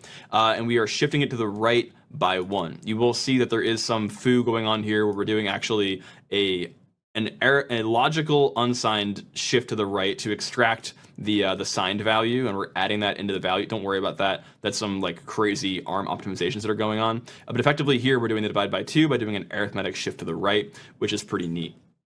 So yeah, guys, that's it for the ARM assembly lesson on shifting operations. Hope you learned something, and we'll see you in the next one. Take care. Hey guys, what's up? Welcome back to your next lesson in my ARM assembly course. Today we're talking about bitwise operations, right? When we're coding in ARM assembly, or really when we're coding at all we're trying to do is take data that represents the problem we're trying to solve, do math on that data, and then as a result of that math, take some kind of conditional branch, go to code path A or code path B.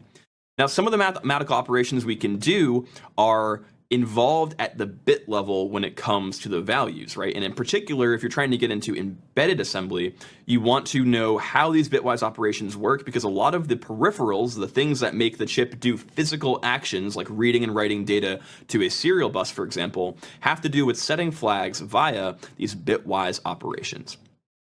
And again, from the previous lesson, RISC architectures get their power from taking complex mathematical operations and optimizing them down using particular bitwise math, right? And so again, these operations can be boiled to simple bitwise operations, so it's very important that you know how these work. Now, this will be a pretty short lesson because there really aren't a ton of bitwise operations. There are only a core 4 that the ARM architecture implements.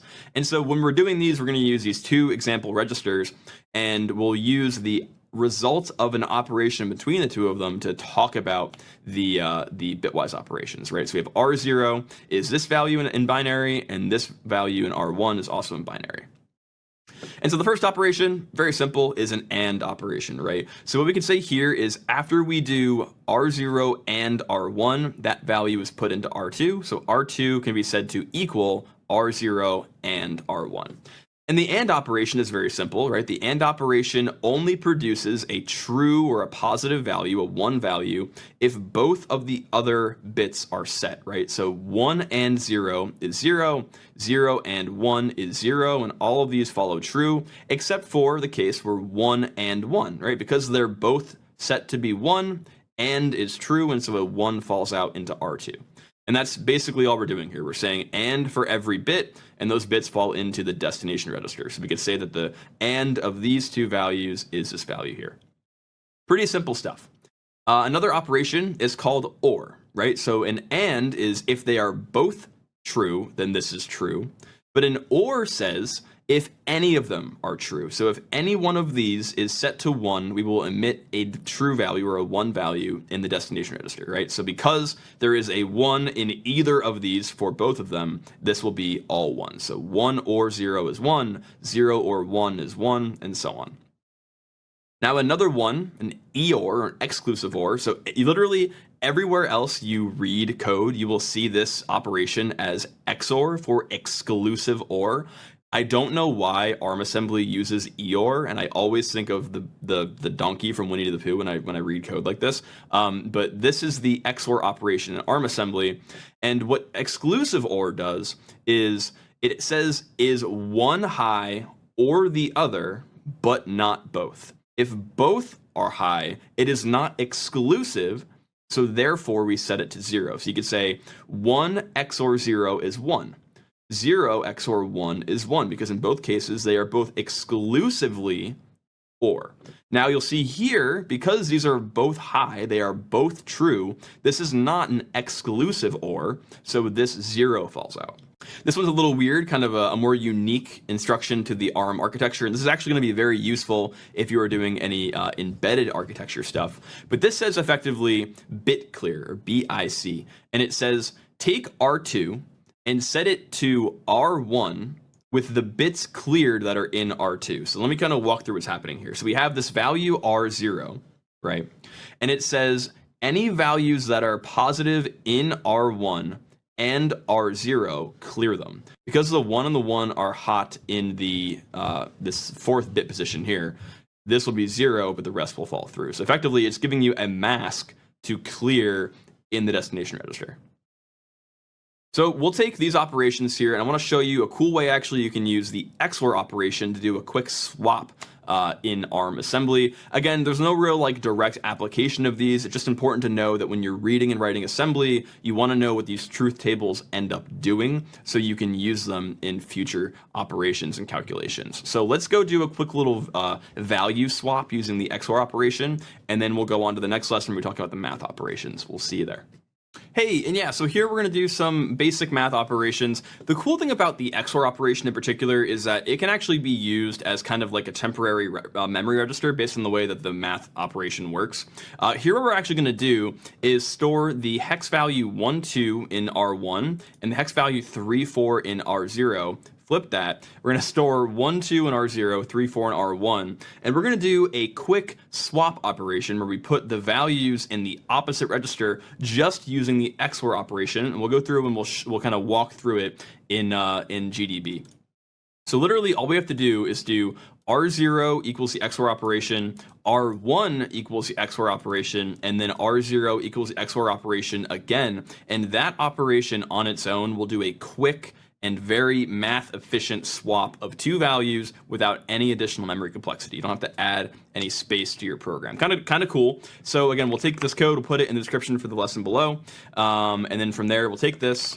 We will use the compiler, so we'll use GCC. We will again put no standard libback and static back. We'll do that. Very, very cool. And then to run it, we have to do our traditional, run it in QEMU. So we use QEMU ARM with the GDB port, run the program. It hangs and waits. We will then run GDB multi-arc on the program. I'll use file to load the program, and then we'll do target remote localhost 4242, which connects out to that QEMU GDB server. And then we are currently in the start symbol waiting to run our program, and we want to get to a good layout, so we'll do lay next until we see registers and the code. So we'll do NI to run the next instruction, and we'll see a couple things happening. So first we move hex 1, 2 into R0. then we move hex 3, 4 into R1.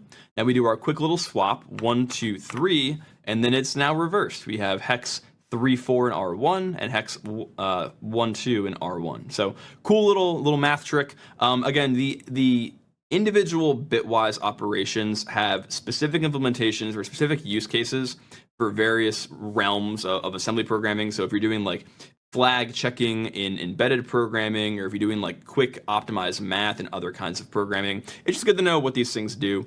So that's it for right now. We'll move on to the next one. See you guys there. Hey guys, what is up? Welcome back to your next lesson in my ARM assembly course. So computers are really only good at two things. Like we said previously, all we're trying to do in basically any program is take input from the user, do math on that input, and then load memory that has the code that we're going to run as a result of that operation, right? And off by 1 error. It's a funny joke if you get that one. So math in computers is actually very simple, right? You just have an ALU that has physical hardware that is designed to do addition, subtraction, division, etc. But the one thing about CPUs that gets a little weird is these things called negative values, right? When you're doing, code in English, or when you're doing math in English and you're doing math on a whiteboard, you have a place you can put whether or not that value is negative, right? You can literally say, this is a negative number because I say so via the negative sign. There is nowhere in the CPU to put that information, right? There's no like negative flag for every place in RAM. It'd be very expensive. So what computers have actually done is they've broken out these numbers into these things called signed and unsigned values. Now, the signed and unsigned value concept trips up a lot of people, but what you're doing is you're effectively saying, if a number is unsigned, I will say, I don't care what the value is, it cannot be negative, right? There's no way for this number to be negative because it does not have a signing bit, or a bit that tells me if it's negative or positive. Now, the inverse to the unsigned value is a signed value, which when I say that a value is signed, I mean this value has the potential to carry a negative value. And again, this goes back to the question of where does that negative value live, right? How do I know if it's negative or positive? Like I said, there's nowhere on the CPU for a negative bit to be stored. There actually is. So when you have a signed value and you use the most significant bit or the highest bit, right, the one most to the left, to indicate whether or not the value is negative or positive.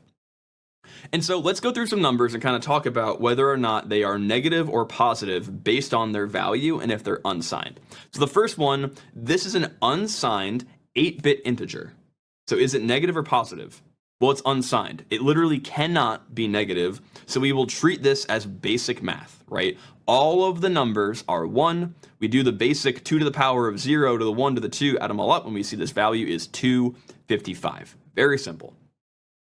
Okay, so this one's a little more complicated, right? It's the same exact mathematical number. In memory, this is the same number. Nothing has changed. We are now just saying we are going to treat this number as a signed number. So what does this number represent? How do we know what value this number carries?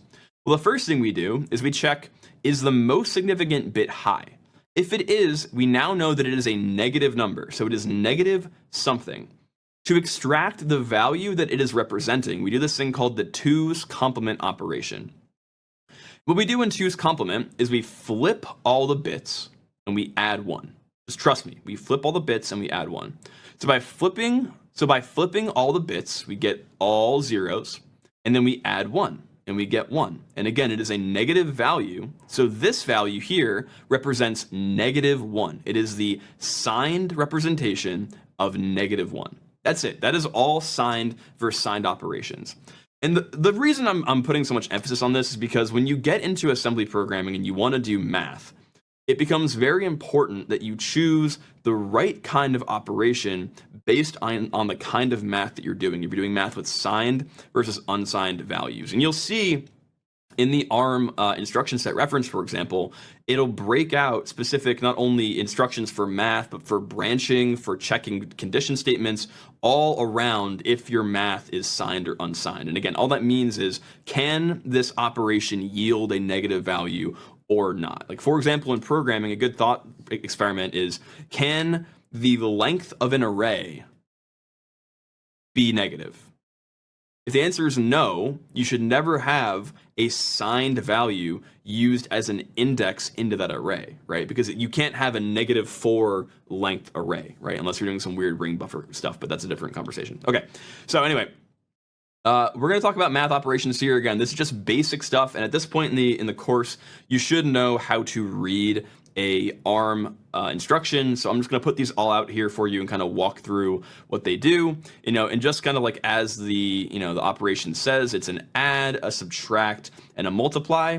And as we hinted to in the previous lesson, this optional S flag basically says if it's an add S, the result of that operation will update the status flag in the CPU, and we can use that to inform a conditional branch in the next instruction, right? And these are all broken down into two because you can either store the number you want to add in another register, so you can do add into R0 the sum of R1 and R2, or you can do store in R0 the sum of R1 and some hard constant, provided the value is big enough to fit into the instruction, right? Because again, you only have 32 bits to do that operation. And so the same thing applies to subtract and to multiply. There are some kind of cool instructions that pop up when you're doing math. And note that we have broken into, based on unsigned or signed math, we can do multiplication or division. Now, this multiplication here is different than this multiplication, where this multiplication will only allow you to do up to a 32-bit result, right? Because 32 bits is the size of your registers. You can't store a value bigger than 32 bits. Now, the difference is that when you have this operation, this is a long multiplication, where you can actually have the result of two 32-bit values multiplied together, stored across two registers, which means you can contain a 64-bit result of a 32-bit multiplication. It's kind of cool. So it's a long multiplication. And again, you want to use the signed or unsigned variant depending on whether or not the numbers can be negative, right? So if you are doing the -2 times 1, you want to use a signed multiplication because it has to carry through that 1, that most significant bit. But if you're doing just 2 times 1 or whatever, you want to use the unsigned one. And the same thing applies to the divides here. And again, that status bit holds true for all of them. So that's it for math, guys. Pretty straightforward. And we'll move on to the condition flags. I've been kind of mentioning that. We'll talk about what the condition flag is in the ARM CPU and how it informs the rest of the programming. And then after this section, we'll get into writing actual snippets of C, but in assembly, talking about branches, conditionals, loops, all that stuff. So we'll see you in the next one. Take care. Hey guys, what is up? Welcome back to your next lesson in my ARM assembly course. In this one, we're talking about the condition flags in the ARM CPU. Specifically, there is a register in the ARM CPU that tells the code what the result of the last operation was and allows the CPU to take conditional branches based on that operation. That'll make a lot more sense here in a minute. So inside the ARM CPU, there is this thing called the CPSR, or the current processor status register. And basically, it's just 32 bits where some of the bits mean different things, right? The bits can be called flags, which get set and cleared as a result of the previous math operations. So like we learned about in our previous lesson, if we do the add operation with the S flag set high, it will set the flags in CPSR based on the result of this operation. So if we add R0 plus R1 and it goes into R2, if certain things happen in that operation, certain bits will get set in CPSR, and we can use those bits to make decisions in the future about what branch our code takes. So what are those flags? Kind of the next logical question. So the big four are going to be these. We have negative, carry, overflow, and zero. So what do these mean? Was the result of the previous operation negative? Meaning, does the most significant bit of the destination register get set? Carry. Did the previous operation have an unsigned overflow? So for example, if we have max int plus max int, and we add that together, because you can't fit two max ints into a single 32-bit register, this will have an unsigned overflow, and therefore the carry flag will get set. And then V is kind of the same thing as carry, only this is an assigned overflow. So if you're doing a signed operation with negative values and you add them together, does this result in a signed overflow? And then 0 was the result of the previous operation 0. The 0 check is actually pretty cool because if you're trying to compare two values, right? Typically the way compares work in a CPU is they actually do a subtract, right? So if you want to compare, is R0 the same as the number 3, right? Did my result equal number 3? If you're checking maybe the return value, for example. What it'll do internally is that compare will subtract 3 from R0. And then if the result of that operation sets the 0 flag in the CPU, it means that they were the same number, and therefore the comparison is true. They were the same value. That's pretty cool. And so what we'll do with all of these values in the next lesson is the CPU internally, when you're doing operations, these instructions can have these things called conditions attached to them. And these conditions are actually just ways that the CPU can check only run this instruction if the previous operation was 0. Only run this instruction if the previous operation had a carry, right? So for example, the branch if equal instruction in ARM assembly will tell the CPU to run the code at destination only if the previous instruction had the 0 flag get set, meaning the two values were equal. So what we'll do real quick is we'll go run some code. I'll show you guys how to actually check the CPSR value in the CPU running some ARM assembly just to kind of so you can play with it and see what it does. And then from there, guys, next lesson, we're going to write some real code using branches, using conditionals, and then we'll get into some actual programming and assembly. I'm excited. See you in the next one. Hey guys, what is up? Welcome back to your next lesson here. I wanted to include the math operation in the conditional flag operation like coding section, just because I don't want to like have a whole lesson where I show you guys like me doing math in assembly. Like I think you know how the math operations work. So this one's kind of cool. We're going to load two max int values into R0 and R1 and then add them together, and we're going to set the status register using the S modifier here, and we're going to check out what value the CPSR contains as a result of this operation and talk about what happens, right? I want you to kind of predict which ones you think are going to be set and which ones actually get set at the end of the lesson. Now I do want to highlight as kind of like a hint towards what goes on here, max int does have the MSB, the most significant bit, set, so it is technically a negative value, max int, and then when you add them together, two things might happen as opposed to one. So let's walk through this and see what happens. So again, we'll save it, we'll compile it here, we'll run QEMU, we will do GDB, we'll do file math, we will do target remote localhost 4242, and we'll do lay next. Very good. And to view the CPSR, we could do info registers CPSR. Unfortunately, in ARM GDB, I don't know why this one does this. It doesn't give you a layout of the different flags that are actually set. I will describe them for you as we go on in this lesson, and I'll actually give a link to a page from the ARM reference manual that shows you what bits mean what thing. Let's walk through the application here, right? So we do NI to go to step through. So NI1 loads the first value up. NI2 loads the second value up, so we have -1, or max int. You know, they're the same thing technically. And then we add them together and set the status value. We'll do NI, and then we will re-inspect CPSR to see what happens. So you can see that it was 10. Now it's hex A000. So what actually happened here is that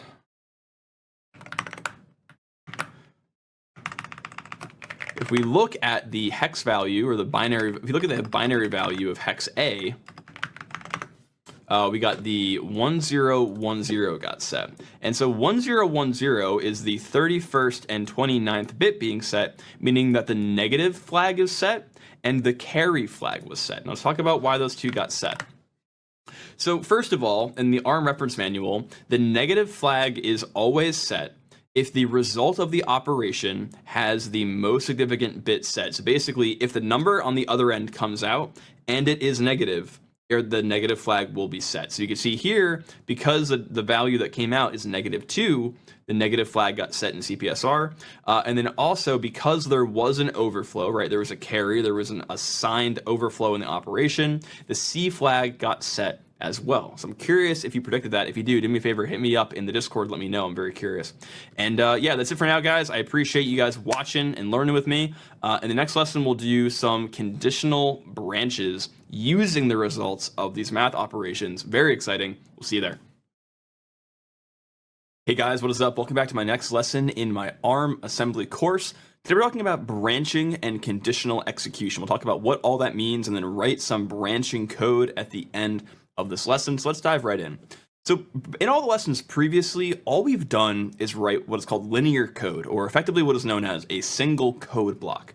Now, if you don't know what a code block is, you can picture any piece of code or any piece of binary that runs as a program in this graph structure, right? The graph consists of code blocks that consist of lines of code that once you enter the code block, you cannot leave the code block. The code block will run the entire time regardless of what happens in the code block. Now, when you get to a node on this graph here, where you can take a left or a right case, that is known as a conditional statement. So something happens in one code block, and then you take either the red or the green action, you traverse the graph of the program to do something else, and then that graph leads you into another code block, and that will go into another code block, and so on. So basically, all programs are graphs. So we've only been doing single code blocks. I want to tell you guys how to do the actual conditional part of this, right? How do we make decisions in our code in ARM assembly? Well, the way that we do this in ARM assembly, the way that we go somewhere else, is we do this thing called a B, or a branch. If you've done any other assembly variants, this is also known as a jump in other assemblies. But the reason it's called a jump or a branch is literally as your CPU is executing the code, as it's running through, we talked about before, you're incrementing the program counter by 4. When you do a branch, you are literally telling the PC, hey, set the program counter to this specific address, or set the program counter to the current PC plus some offset, right? That tells the PC to jump somewhere else. Now, as we talked about in the CPSR lesson, there are a set of flags on the inside of the CPU that contain the result of the previous operation, right? It can be negative, 0, it could be a carry. All these things can happen in the CPU that allow us to make conditional decisions on our code. And conditional execution is basically just the case where we tell the CPU to only execute a certain instruction based on the values of the flags, right? And so many conditionals on the ARM instruction set are conditional, right? Many instructions are conditional, and the main one that we care about for the purposes of this lesson are branching instructions, right? So if we want to cut our code into multiple code blocks, if we want to make conditional decisions, we have to now begin to use conditional branches. So consider the case here that we do some operation, the result of that operation is put into R0, and then we want to compare to R0 the value 16. Now that compare operation in the CPU will do some kind of math operation that'll set the NVSC flags, right? It'll set the flags in the CPU that are negative, carry, all that stuff. And then we'll do a conditional branch. We'll say, hey, if R0 is greater than the branch GT, if it's greater than 16, we'll go back to the top of our loop, for example, or we'll continue the code. So this instruction will only run if the condition of the instruction is met. And in this case, it's a GT or greater than. And just so you guys were aware, it's not just branching instructions that are actually conditional. In ARM, you can put a condition flag on any condition compliant instruction. So move, for example, we could do move not equal. So if the previous instruction before this had the not equal flag set, or the 0 flag is not set, it'll run this instruction. Or even LSL, right? Logical shift left. If the any flag is not set on this one, so for example, if R0 and R1 are not the same, this instruction will run conditionally. So we're gonna go ahead and write some conditional code. We're gonna go and debug it. I wanna show you guys kind of how this works and how our code is now turning into a code graph, which allows us to do actual things with our program. So we'll see you there in a second. Hey guys, welcome back. So we are talking about branching and conditional logic, right? So we're gonna jump around our code and make actions only happen if certain conditions are met. So in this piece of code, very basic, all we do is we load into R0 the value 10. We're going to unconditionally branch to the other label, which means that this instruction here will not happen because we're going to jump over it, right? And then in other, we're going to compare that value we put into R0 to 10. And if that value is equal to 10, we will move into R1 the value hex fifi because it is a move equal, right? It means if the previous instruction said that those values are equal, if the 0 flag was set, it will run this instruction conditionally. So let's walk through this code and talk about what's happening here. So we have this, we're going to use the ARM toolchain here to build it. Same thing as usual, ARM GNU EDIBI hardfloat, GCC. The file is going to be called code. And then we go in here and we're going to go run it in QEMU, go like this, and then GDB. And then from there, we'll do file code, target, remote, localhost 4242, and then lay next till we get to our program. And we want to wait until we see registers unavailable, and we'll hit NI. So when we run NI, next instruction, we will load into R0, 10 up at the top, you can see that, and R1 contains some other random value that we did not set. Now here we are about to run the branch instruction, right? We're going to jump to 10.0A4, which is going to jump over that other load that we have. We're not going to run that load because we don't want to. We want to pass this compare, right? So we'll hit NI. Now you see we jumped over that instruction, and we're about to compare R0 to 10. And if that passes, we're going to put hex fifi into R1. Let's check out what happens. So we compare, that sets the flags in the CPU, and now this instruction will only run conditionally if that previous instruction set the 0 flag. And you'll see here we press enter, fifi goes into R1. You can see it kind of got highlighted up there at the top. And now we're in an area where there are, unknown instructions because we did not terminate our program. We're running nonsense right now, and eventually this will crash. We'll get a SIG-IL for illegal instruction. But yeah, that is branching and conditional code execution. In the next lesson, we'll talk about how to make loops using the same idea. We'll see you there. Hey guys, what is up? Welcome back to your next lesson in my ARM assembly course. Today we're talking about how to do these things called loops in programming. Now, a loop is used to run the same block of code over and over and over again until some condition is met. So we're going to talk about how loops work in languages like C, and then how we can make them work similarly in a language like ARM assembly using those conditional instructions we talked about before. So previously we talked about the idea that our program was a graph, right? We had these things called code blocks that when you entered a code block, you couldn't leave that code block until some conditional check was done, and that represents an edge on this graph. Now, a loop is just a code block that is able to branch back into itself. So we see here we have a gray block, a green block, and a red block. And this kind of defines the standard structure for any loop in programming anywhere. You have the code block that instantiates the loop, that does kind of the precursor work to prepare the loop. Then you have the body of the loop that goes in, it checks the condition and goes either of two ways. It either goes back to itself, the looping part, right? We're making literally a circle, hence the word loop. Or we go to the end of the loop, which is kind of like the cleanup code and do the rest of the program code. And so a for loop in C, for example, does the exact same thing. We have kind of our three code blocks here. We have the int I. The int I will go in and it'll prep the loop. It'll make the initialization for the variables that the loop requires. And then we'll do the for loop. And if you don't know what for loop syntax is, you have on the left to the right, you have the initializer. You have the initializer, the condition case, and then the end case, right? So we say to initialize the loop, we say that I equals 0. We will do this while I is less than 10. And then after every loop iteration, we will do I++. And we will run the body of the loop that's inside these parentheses until the loop is complete, or until this condition is not met, if we are greater than 10, or equal to in this case. And then at the end, we do the other code. Now, this can be done in ARM assembly the exact same way, and we're going to use the conditional instructions to do this. So we're going to initialize our loop by creating that counter I, right? So instead of using I, the variable, we're going to use R0, the register. We're going to put 0 into R0. And then we have to create a label called loop, right? This is the beginning of that code block that is able to go loop back into itself. So the label just denotes a location in code. So what we're going to do inside of loop is we're going to run that check, the is I less than 10. So we say compare R0 to the decimal 10, and if it's greater than or equal to, which is just the inverse of this case, we will end the loop. We're going to jump into this bottom case, the end case. Otherwise, we're going to keep going because, again, this is a conditional instruction. It will only run if the GE case, or the greater than or equal to, is met. And then after that, we're going to run the body of the code, and then we'll do our iterator case. The case that brings our R0 up by 1, we'll add R0, R0, 1. And again, that's the same thing that happens here. And then if we get to the end of this loop, we have to go and actually execute the loop. So we'll do an unconditional branch, a branch every time, or in ARM, a branch always, a BA, to the loop label, and we'll keep doing that until the loop is complete, where this greater than or equal is true.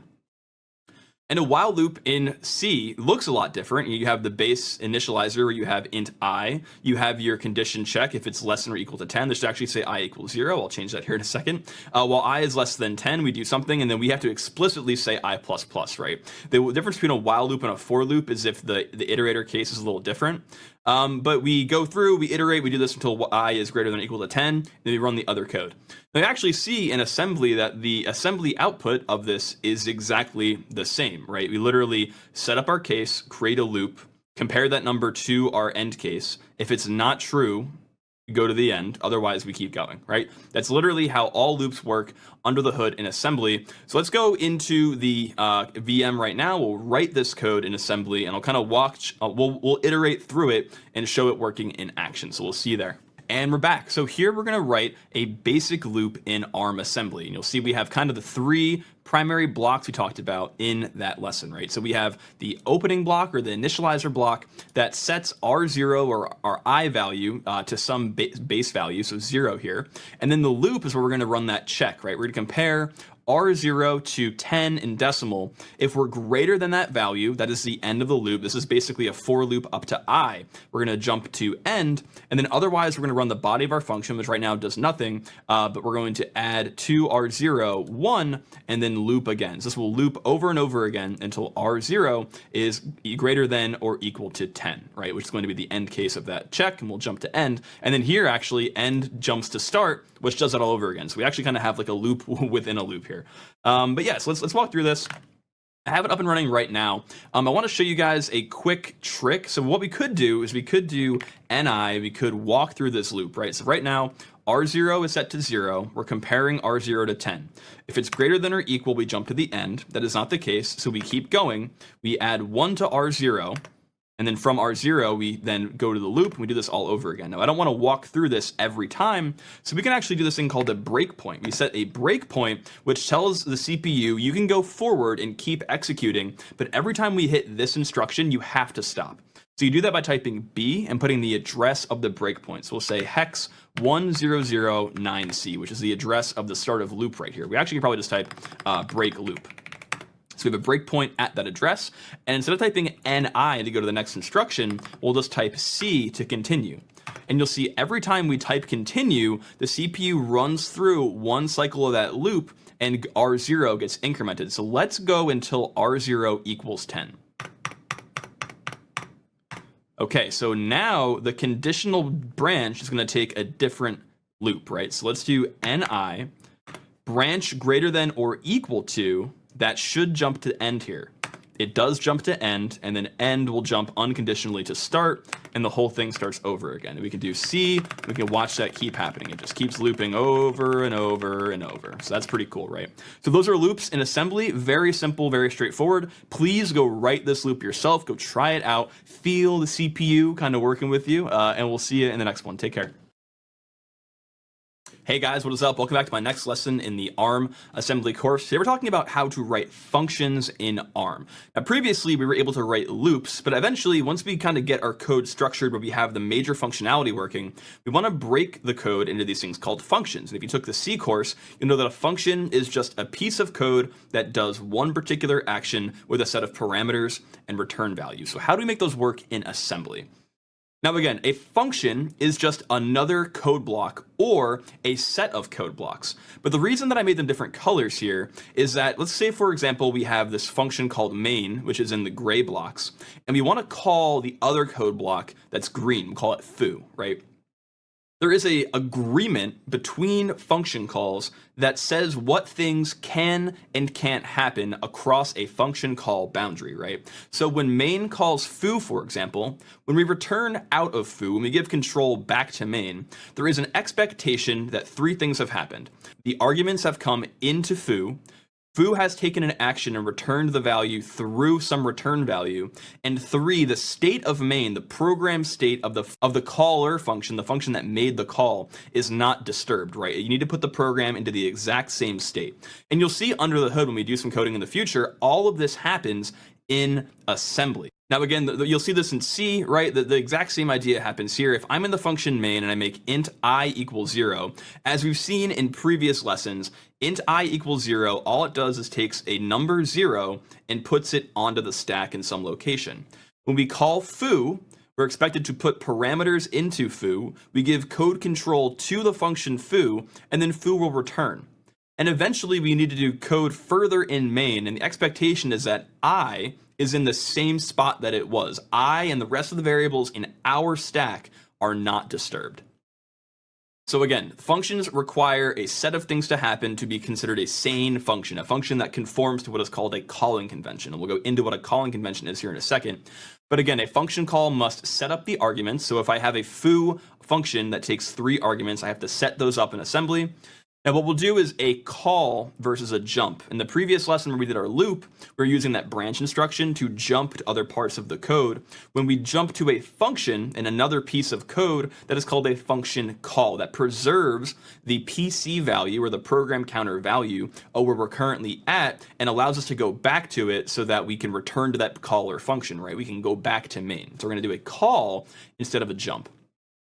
The function must return a return value. There is an agreed upon place where that return value comes through. We'll talk about that here in a second. And also we must return the program to its initial state. So there are a set of registers in the CPU. We talked about R0, R1, R2. There are a set of registers that are called non-volatile, which means that across a function call, they must be put back into the way that they showed up. They must be put back into place or called preserved, right? So set up arguments. How does this work?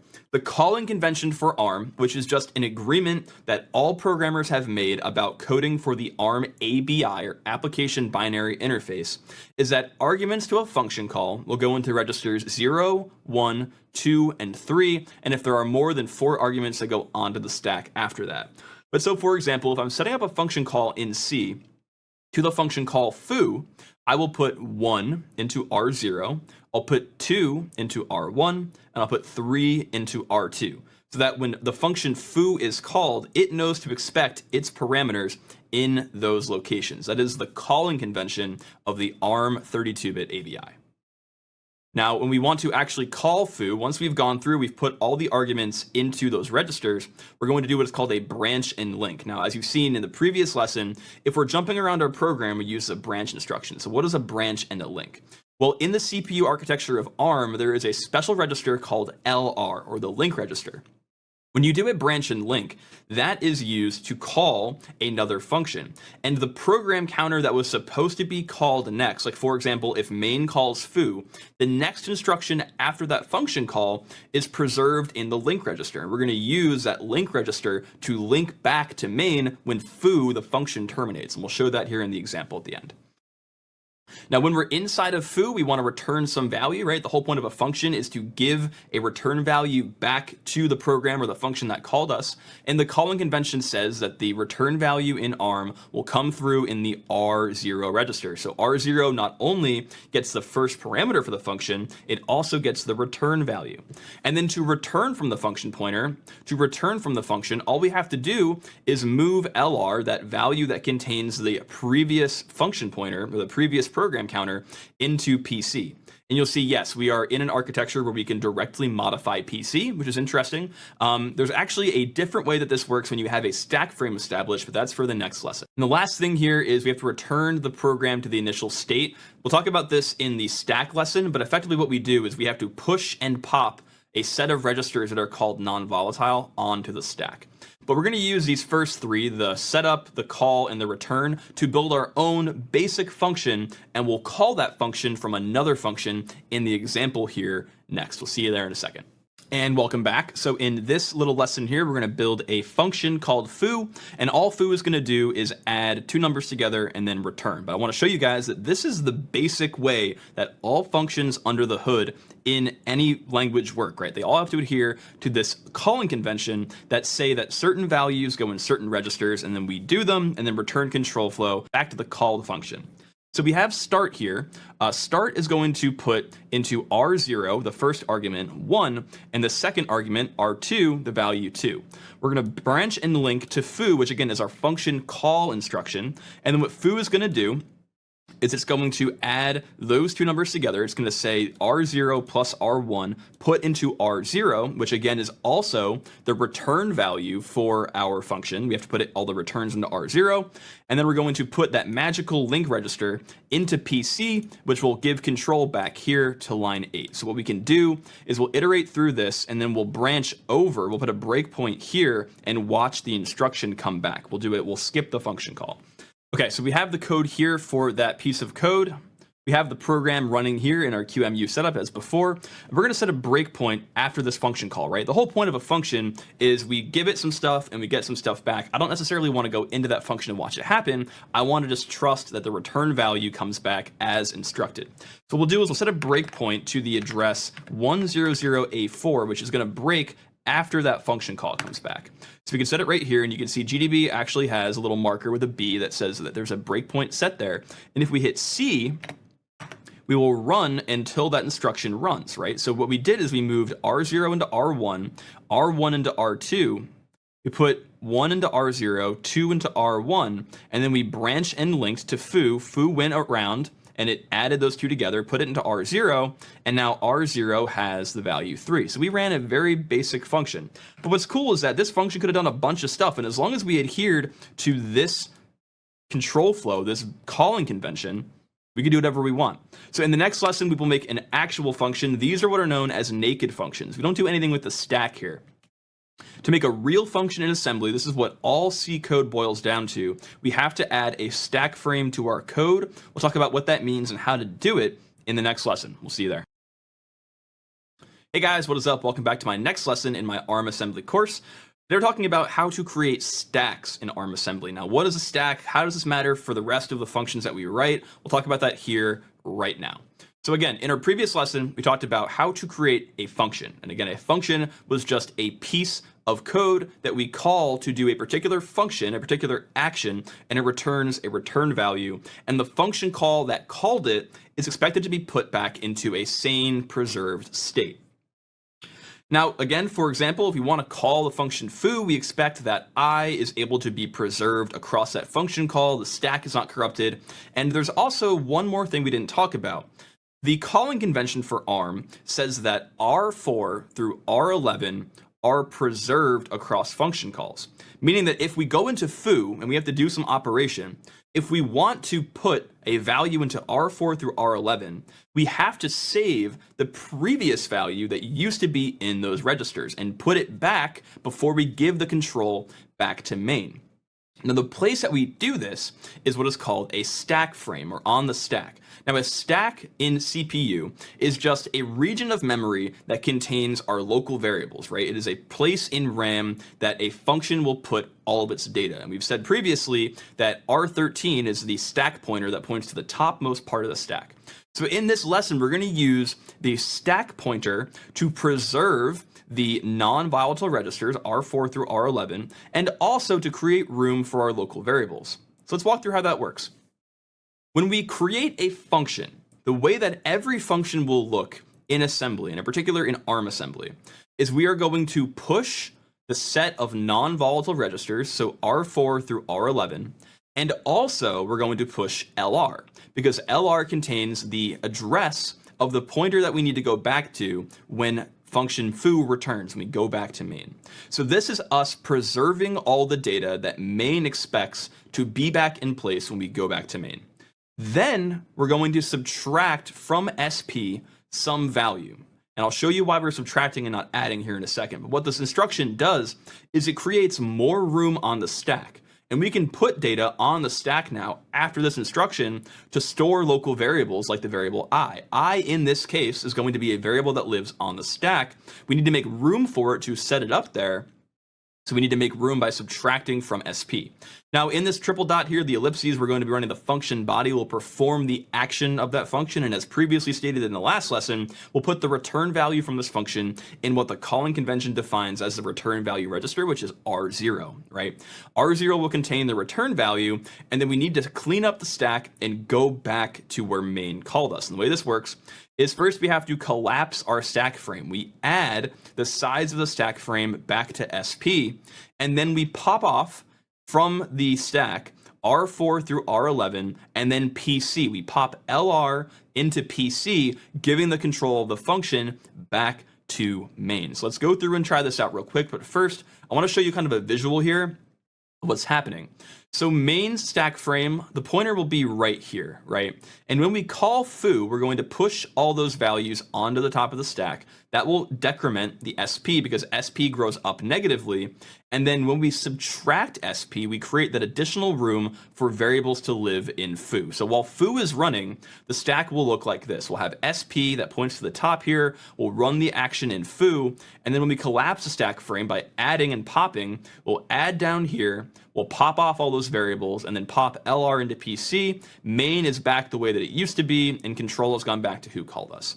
So let's go through right now and implement this in assembly, and I'll kind of walk through all of the instructions with you guys to show you what's going on. We'll see you there. Okay guys, this is it. So we are in the lesson where we are going to write a function call in ARM assembly, just like it would look if you compiled it down from C. We are going to create a stack frame. We are going to preserve all the registers so that we don't violate the calling convention. And we're going to call that same function foo, but using a proper stack. So to set up the function call, nothing has changed here, right? We still expect the first argument to go into R0 and the second argument to go into R1. We still do a branch and link to foo. Nothing here is different, right? But in foo, we then need to preserve R4 through R11. Again, those are the non-volatile registers according to the calling convention.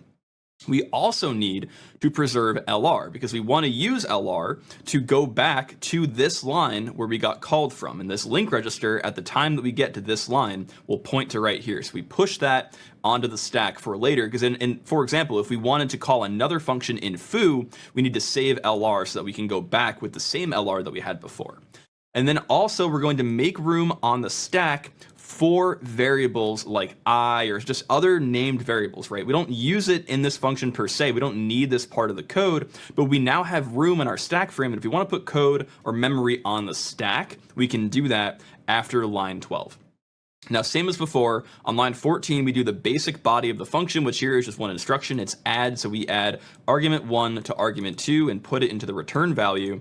And then to get back to main, we have to destructure our stack and then return. The way we do that is we collapse the stack frame with add SP32. So we effectively negate this instruction, and then we negate this instruction by popping off those old values we preserved from the stack and popping LR into PC, which puts the program counter back to here, right? So let's go through, let's compile that down, run it in GDB. I have that set up here, and we're going to walk through step by step how this works. Now, there is a slight change to the way we've been coding or the way we've been debugging before. Previously, we were using NI. And the way NI works is it actually goes and it runs the code required to get to literally the next instruction that is displayed here. The problem with that is that will actually skip over the function call. We don't want to do that. We want to go into the function. This is called a step into versus a step over. So NI is a step over. We want to step in. So we do that with literally step I for step instruction, but also it looks like step in, right? So by stepping I, we can get to this function called the branch and link with our parameters set up. We have R0 here and R1 there, set up with 1 and 2 respectively. And by typing step I again, we'll step into the function call. Now here you can see that we're going to push R4 through R11 and it's cut off, but LR is over here too. And at this point on the stack, all of those variables are there, right? Now we're going to subtract 32 from SP to make room for variables for our function, right? If we had stuff we want to put on the stack, we can do that there. And now what we can do is we can actually we can do examine 32 words in hex at SP, right? And this shows us an empty stack frame. And then from there, we're going to keep doing step I. We're going to keep running the program. So we do our instruction that is the function body here.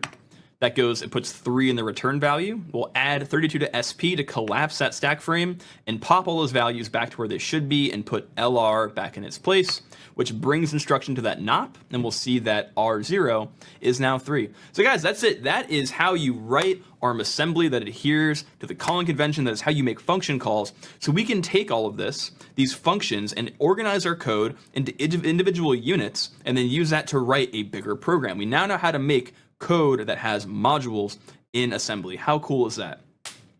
In the next lesson, we're going to go into how to do system calls, right? So how to ask the kernel for help, because so far all we've done is move data in and out of registers, right? At the end of the day, we are in user mode. We need to ask the kernel, the privileged mode of execution, for help to do the harder stuff with hardware, right? Once we've done that, we can move on and build our course project. Very exciting. We'll see you there. Take care, guys. Hey guys, what is up? Welcome back to your next lesson in my ARM assembly course. Today is going to be more of a conceptual lesson, no code in this one, but it's important to watch this lesson because it sets us up for the next lesson and following lessons for the course project in doing things with our code, right? So today we're talking about an operating system. So far in this course, you may have noticed a pattern where we're doing a lot of these like very individual instructions, right? We're doing moves, we're doing loads, push, pop, etc. We've done some math, right? But all these operations don't actually make anything happen to the user, right? There's no output on the screen, there's no input, we're not opening or closing files. So why is that, right? We want to do these operations, we want to know how the assembly works, but why aren't we doing more? Well, the reason for this is to use the parts of the computer that are actually meaningful to the user. We need to use the operating system. So an operating system is this thing in computing that creates an API, right? It creates this layer of abstraction for a user mode process to call into to do things with the system. So we have various components of the operating system, right? We have the kernel itself, which is the operating system's like main piece of code that manages all the subcomponents. To talk to the kernel, we have to do this thing called the system call, which is a whole separate lesson. We'll go into that towards the end of this lesson here. But the kernel has components also like the file system, right? There is hard memory on a hard disk or a solid state drive, and the operating system is responsible for managing all those files.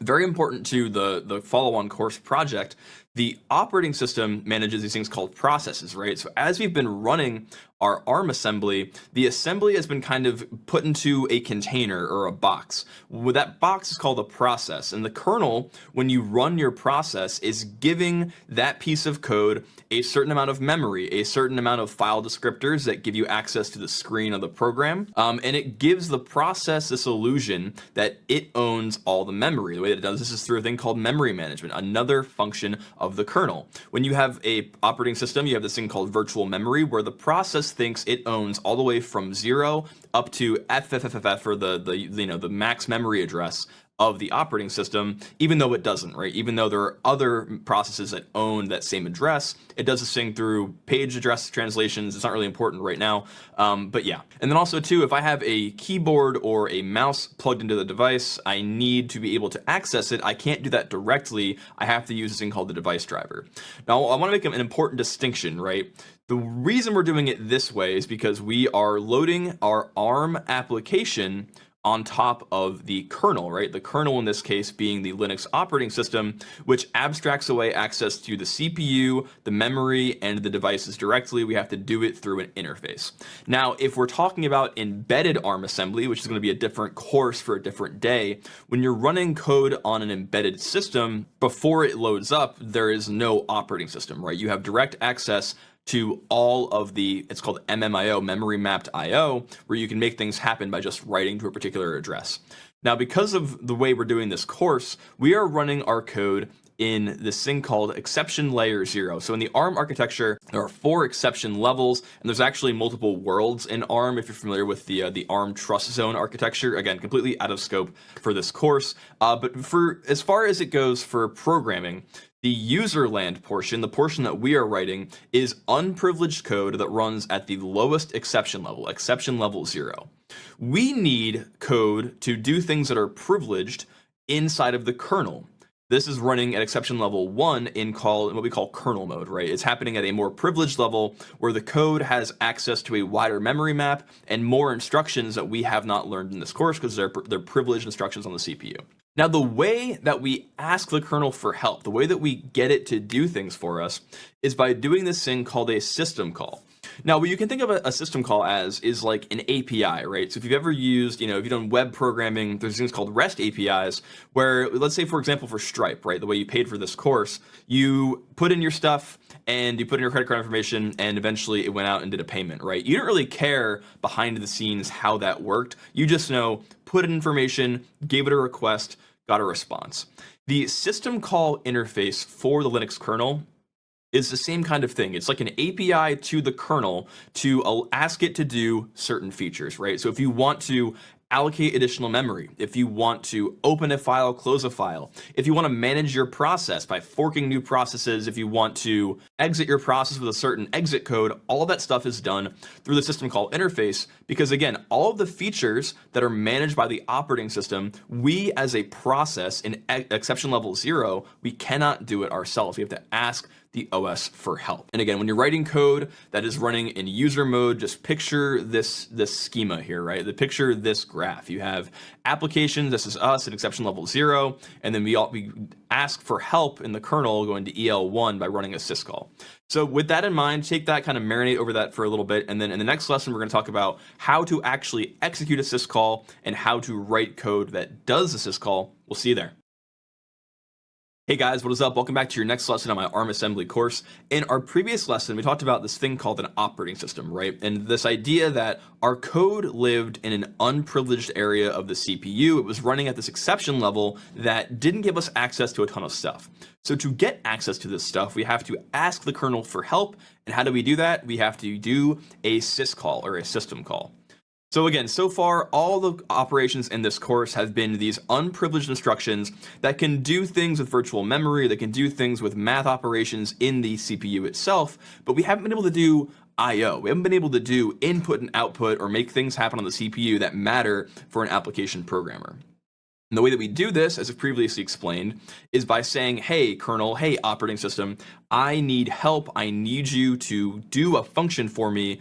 Can you please help me out? And so the way that we're going to do this system call is by running a new instruction. We have these two instructions here. One is called software interrupt and the other is called service call. The software interrupt actually got changed and is now called service call. So you can think of the software interrupt as an older version of SVC.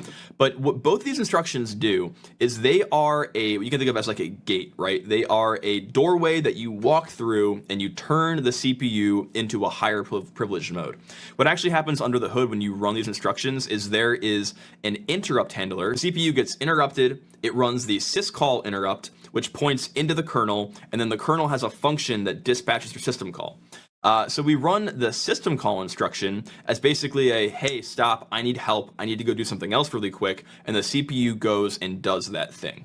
And so like I said before, the CPU syscall interface is literally an API. You run this instruction to say, hey, kernel, I need help. Can you do this function for me? And so as a result, there is an API document called a syscall table that describes what the input and output parameters are to make certain functions happen.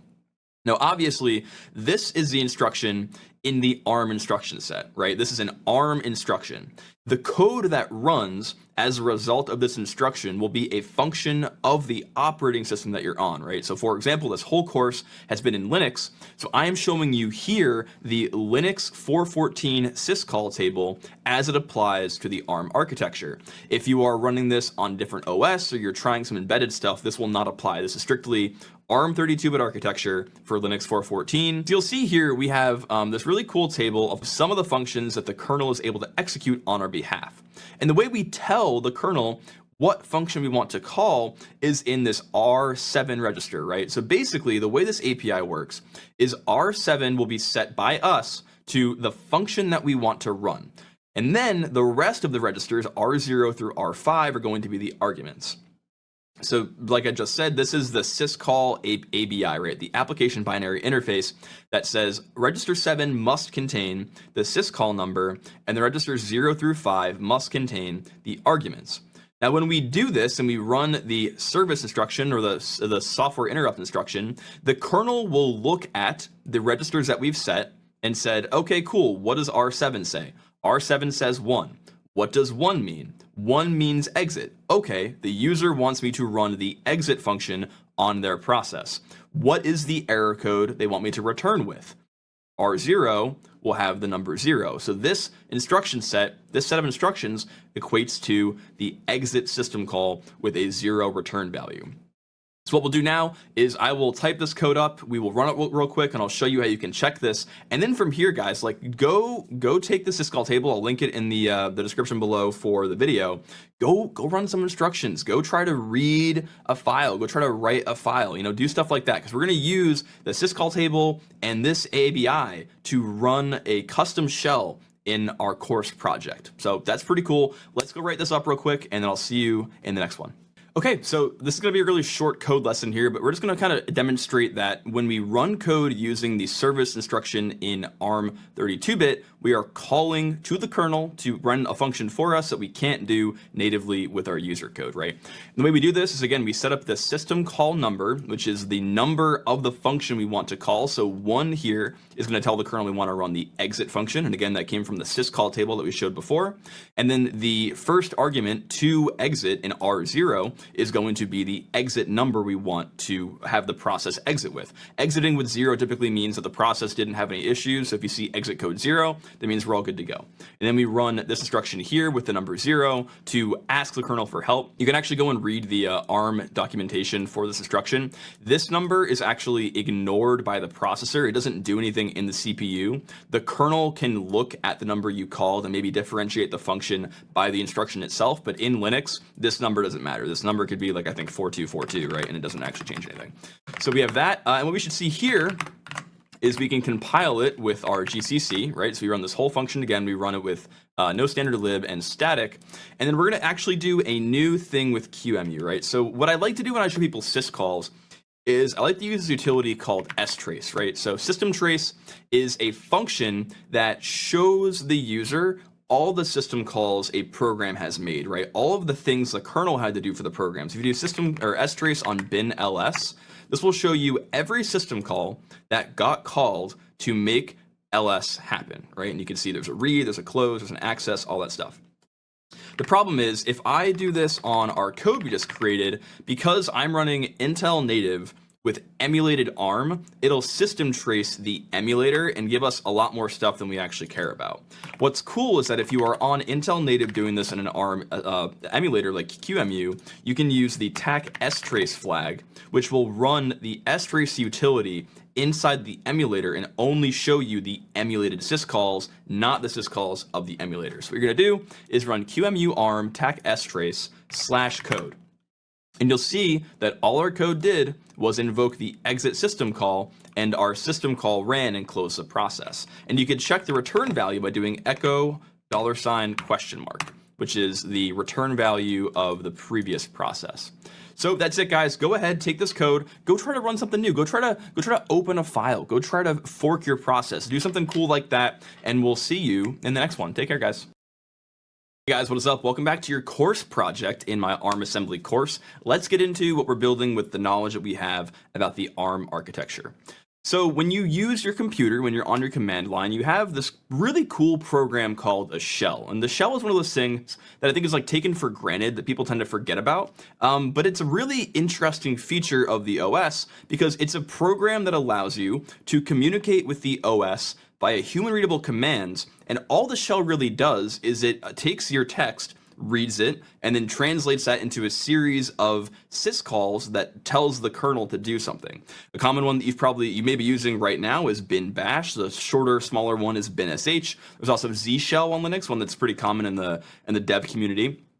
So the project was we're going to write our own mini shell. The shell is going to be a program that we run, and it'll do 4 things. It'll do this sequentially, kind of in like a permanent loop, right? It will display a prompt to the user. You know, the $sign is a common one in the shells that we see that are more miniaturized, and we'll display the prompt via the syswrite syscall, right? We'll then wait for the user to give input. We'll read a command, and we read the command from the user via the sysread syscall, right? We're going to read that 0 file descriptor standard in. And then we're going to, after the user puts in their data, we're going to fork, which makes a new process, and we'll go into this in the lesson. We're going to fork and we're going to make a new process with execve that runs the command that the user gave us. We'll take the output of that, we'll run the actual program, and then we'll close the child when it's done and return the status of the program, the basics of a shell. So go ahead, we're going to start this project. The flow of this, the way that it's going to work is you're going to try to do each one of these on your own before you go and watch the lesson. And then in the lesson, I'm going to give you the solution that I've come up with. And then obviously, as usual, if you have questions while you're doing this, go into the Discord and ask me there if you have any problems. This one will be a little more challenging because, again, you're not going to have access to a language like C, where like direct memory management is very simple. But I would suggest try to break up each of these stages into either one function or one label so that it becomes more easy to read, so that, you know, effectively your main loop should just be a series of branch and link display prompt, branch and link read, branch and link exec, branch and link close, right? And we just kind of do that over and over again. So that's it. We'll see you in the next lesson. Good luck on your project. If you have questions, hit me up in the Discord. Enjoy. Guys, welcome back to part 1 of your course project. We're building a little shell, trying to get a little program where we can interact with the OS via syscalls using ARM assembly.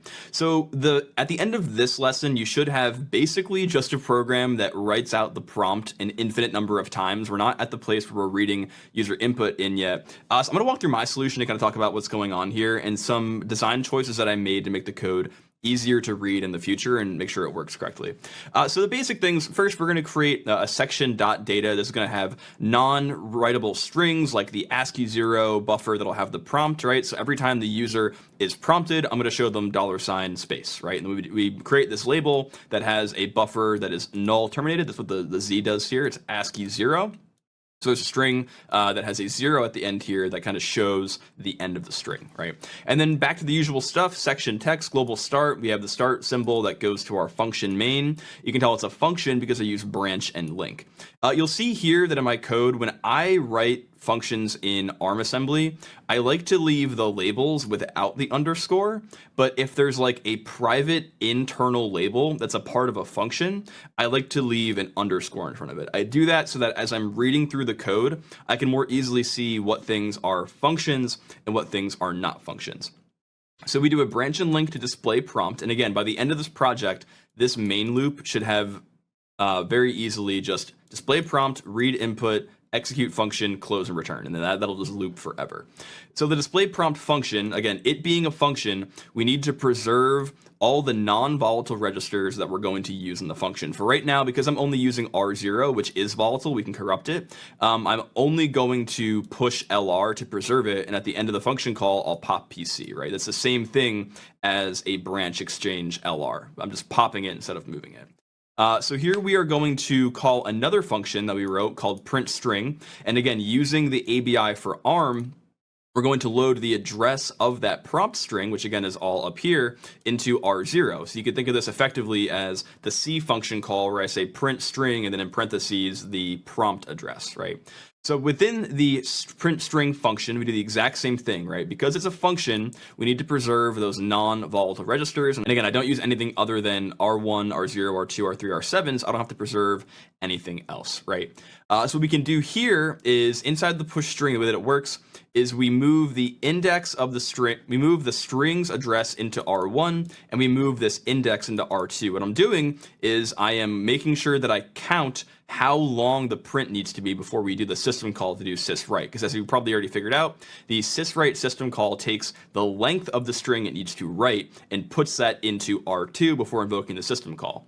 So what I have to do here is run a little loop to load how long the string is. And the way that load works is I load the byte pointed to by R1 offset by R2, that's effectively R1 plus R2, which right now is 0, into R3. If that value in R3 is the same as 0, I go to end print, which is what's going to happen. It's going to do the system call, right? Otherwise, I add to R2 the value 1, and then I go back to the loop. So all we're doing here is we're effectively doing a scan to figure out where is that first null byte. That'll get us the length of the string. We take the result of that length and put it into R2 for the system call. We move the system call for syswrite into R7, and then we move the file descriptor we want to write to. So again, in Linux, the file descriptors are standard in, standard out, which is the output to the screen, and then standard error. So we want to write to standard out, and then we do a system call. And once that's all over, we do the pop PC, which pops off the old LR and returns function control back to display prompt. And then once that's over, that returns function control back to main, and then main will go back to main. So this will literally be an infinite loop where we over and over and over again just print the prompt to the screen. So we'll do that. We'll do a little GCC, go like this, and then we'll run it. And that's it, infinite loop of displaying to the screen. So what we'll do now, move on to the next lesson, and we will include the reading user input and storing that to a buffer to later parse it and do our function calls. So let's do that right now. Hey guys, what's up? Welcome back to your next section on the course project for my ARM assembly course. Again, writing that little shell. In the previous lesson, we did the easier part, and this is another easy part today too. We did the display prompt, and we got that infinite loop going where we use the syswrite syscall to write out to standard out, which is the second file descriptor in Linux. So we're going to do the same kind of thing, but instead of writing out a buffer, we're going to read in a buffer from the user via standard in using the sysread syscall. You'll see I made a couple of adjustments to my code, basically to reduce the technical debt or the risk of potential errors in the future. I changed my pushes and pops to, instead of just LRPC, I'm pushing all of R4 through R11, R4 through R11, just to make sure that if I forget mentally that I'm going to use a non-volatile register in the function, that I return it to the function before I go back. I do the branch and link to my new function here, read input, which is a new function that, as it sounds, you give it a address into R0, and it reads in that address to this location here. It reads in that data to the buffer. And then so here I have my very basic read input function. There's no looping going on here. There's no reason to have additional labels that I want to talk that I need to preserve or like have in the function. All we do is we preserve the non-volatiles here. We pop them off the stack and pop PC. And literally all we do here is we read into the buffer address 256 max bytes from standard in, which is the first file descriptor, so file descriptor 0, and we call the sysread syscall. Again, we invoke system 0, and then we get the data in the buffer. So we'll compile that real quick, and then we'll run it. And you can see here we're already getting pretty neat, like shell-like functionality, guys. We're having a good time. So the next lesson is going to be a little more complicated, obviously. The first two were just like, print some strings, read some strings, done. What we need to do now is write a function, parses out the program we want to call and all the arguments, then do a fork in execve. So a fork is going to create a new process that is a copy of the current. The execve is going to turn that new process into the destination process when we want to run, then output the data to the screen, and then close it and wait for it. So that'll be the next part of this. We'll see you there. Hey guys, what is up? Welcome back to the next part of your shell we're writing in our ARM assembly course for the final course project. So like we said before, we're doing this main loop, we're displaying a prompt, reading the input. Now we've added the more complicated part, which is executing the command. Now, if you actually finish this on your own, you may have learned that this is a very complicated piece of basically the Linux OS, because when you execute a command in a shell, the way it has to work is you have to take the shell's process, you have to fork it, which means you make a child copy of it that runs in the same spot. And then in the forked process, you have to turn that copy into the program that you want to run. And then in the parent who made the child, you have to wait for that child to die, which is like just the words we use in Linux programming. It's pretty morbid. So let's go through how that works and how I wrote this up in my code here. So again, nothing's changed for all of these guys. Nothing going on here. I did have to add one piece of functionality to read input. If you may have noticed, when you read your input previously, the input also included the new line, right? So when you press the enter key, that sends the new line character to your computer. And the way the read works is the read will read up until it detects that there's no more input left. But included in that input is the new line, right? So the new line will get put into buffer. If you then go and try to execute the contents of that buffer, like bin ls, you'll try to execute bin ls new line, and that's not a real program. The OS doesn't know what you're talking about. So we have to remove the new line from buffer, and the way I do that, made a new function called strip input. Basically all it does is it loops over the input, gets every byte out. If it compares that byte to a new line, it assumes it got to the end of the input and just places a null byte there. So instead of null terminating on the null byte, it replaces the new line with a null byte. And then otherwise, if it encounters a null byte first, it assumes that there are no new lines later down past a null byte because we're at the end of the string, and it just skips out. So all this does here is replaces this new line character in the string with a null byte. So we strip the input. Eventually we call the execute command. So again, the execute command, the way it has to work is we read in the data from the buffer into R0. And R0 right now is going to be a placeholder for this function called parse command, because there you'll see that we have to add some functionality to our execve call later that actually runs the command. But for right now, this will be the placeholder for that command. We compare that to 0 to make sure it returns correctly. We'll handle that in the next lesson. If this fails out, if like we don't parse correctly, we'll just end the execute and go away silently. But if we do parse our command correctly, we will go and fork the process. And again, the forking in Linux, all it does is makes a duplicate copy of the parent process, and the return value of fork is a function of if you are the parent or the child. So if you're the child, fork will return 0. If you are the parent, fork will return the PID of the child. You get this weird kind of like quantum locking thing where you can use that to determine what process you're in. So the forking process, literally all it's going to do is set up a function call and then invoke syscall fork, right? And at the end of the syscall, when service returns, the return value in R0 will contain either 0 if we're the child or the PID, right? So if it is equal to 0, that means that we are in the child process and we're going to go do that. Otherwise, if we're not 0, we are still in the parent and we have to go and handle the parent. So if we're the child, we're going to go handle the child process handler. What the child process handler will do is literally just invoke the sysexecve syscall. What the sysexecve syscall does is it's going to take the current contents of the process and replace it with a new invocation of a new process. We're going to put 0 into argv and 0 into envp for right now, the environment pointer, because we have not ran that parser that parses out all of our data, right? We'll handle that in a future lesson. But the command we're going to execute, the one without any vectors or any, arguments or environment variables, is going to go into R0, and we'll invoke the 11th syscall, so sysexecve, and then run that. Now, if we fail, right, if this fails out, first of all, when this syscall comes back, the process that used to be there will no longer be there. It'll be a copy of the new process, right, inside of the child. Now, if this fails for some reason, we're just going to exit out, right? We're not going to do anything else. And the reason there's no conditional here is because this literally can't run unless execve fails. So we don't have to check if it failed, because it will only fail that way. So that's what happens in the child process, right? We made a copy of ourselves, call it a child, put the new process in that child. And then if we are the parent, we need to wait for that child to return, right? We want to get the output of that child before we display the prompt. We want to run binls, for example, before we prompt the user for a new program to run. So the way that we wait for processes in Linux is we do the system wait PID command. Now, wait PID is not implemented in the ARM Linux kernel, but it is implemented as this thing called wait4, just a different variant of the wait syscall. That's going to be syscall hex72. We're going to put in -1 for the flags, which basically means that we are going to wait for any child to take any status, right? We're not going to wait for a particular event, just if we get a signal from the kernel that something of our process family has died, right? If a child has died, we will wait for the syscall will come back. So when we run the syscall here, it'll block our program until the child process comes back from execution, right? So that means that the process will run, give the output, and then it'll come back, and then our program will pop out, and then the loop will begin again, right? So we can go through and see the functionality here.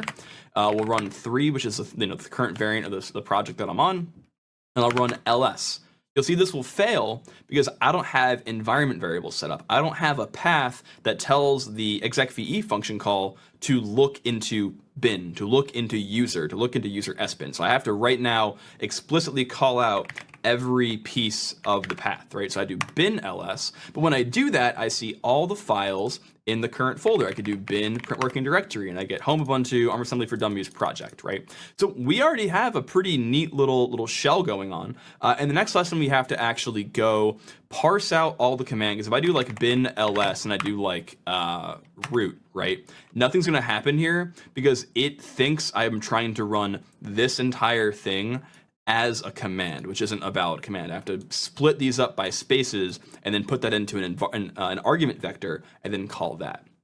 But we'll do that in the next lesson. I hope you're enjoying this so far. I think this is a pretty cool little example of how simple assembly is and how much magic goes on inside the OS. So that's it for now, guys. We'll see you in the next one. Keep coding. We'll see you there.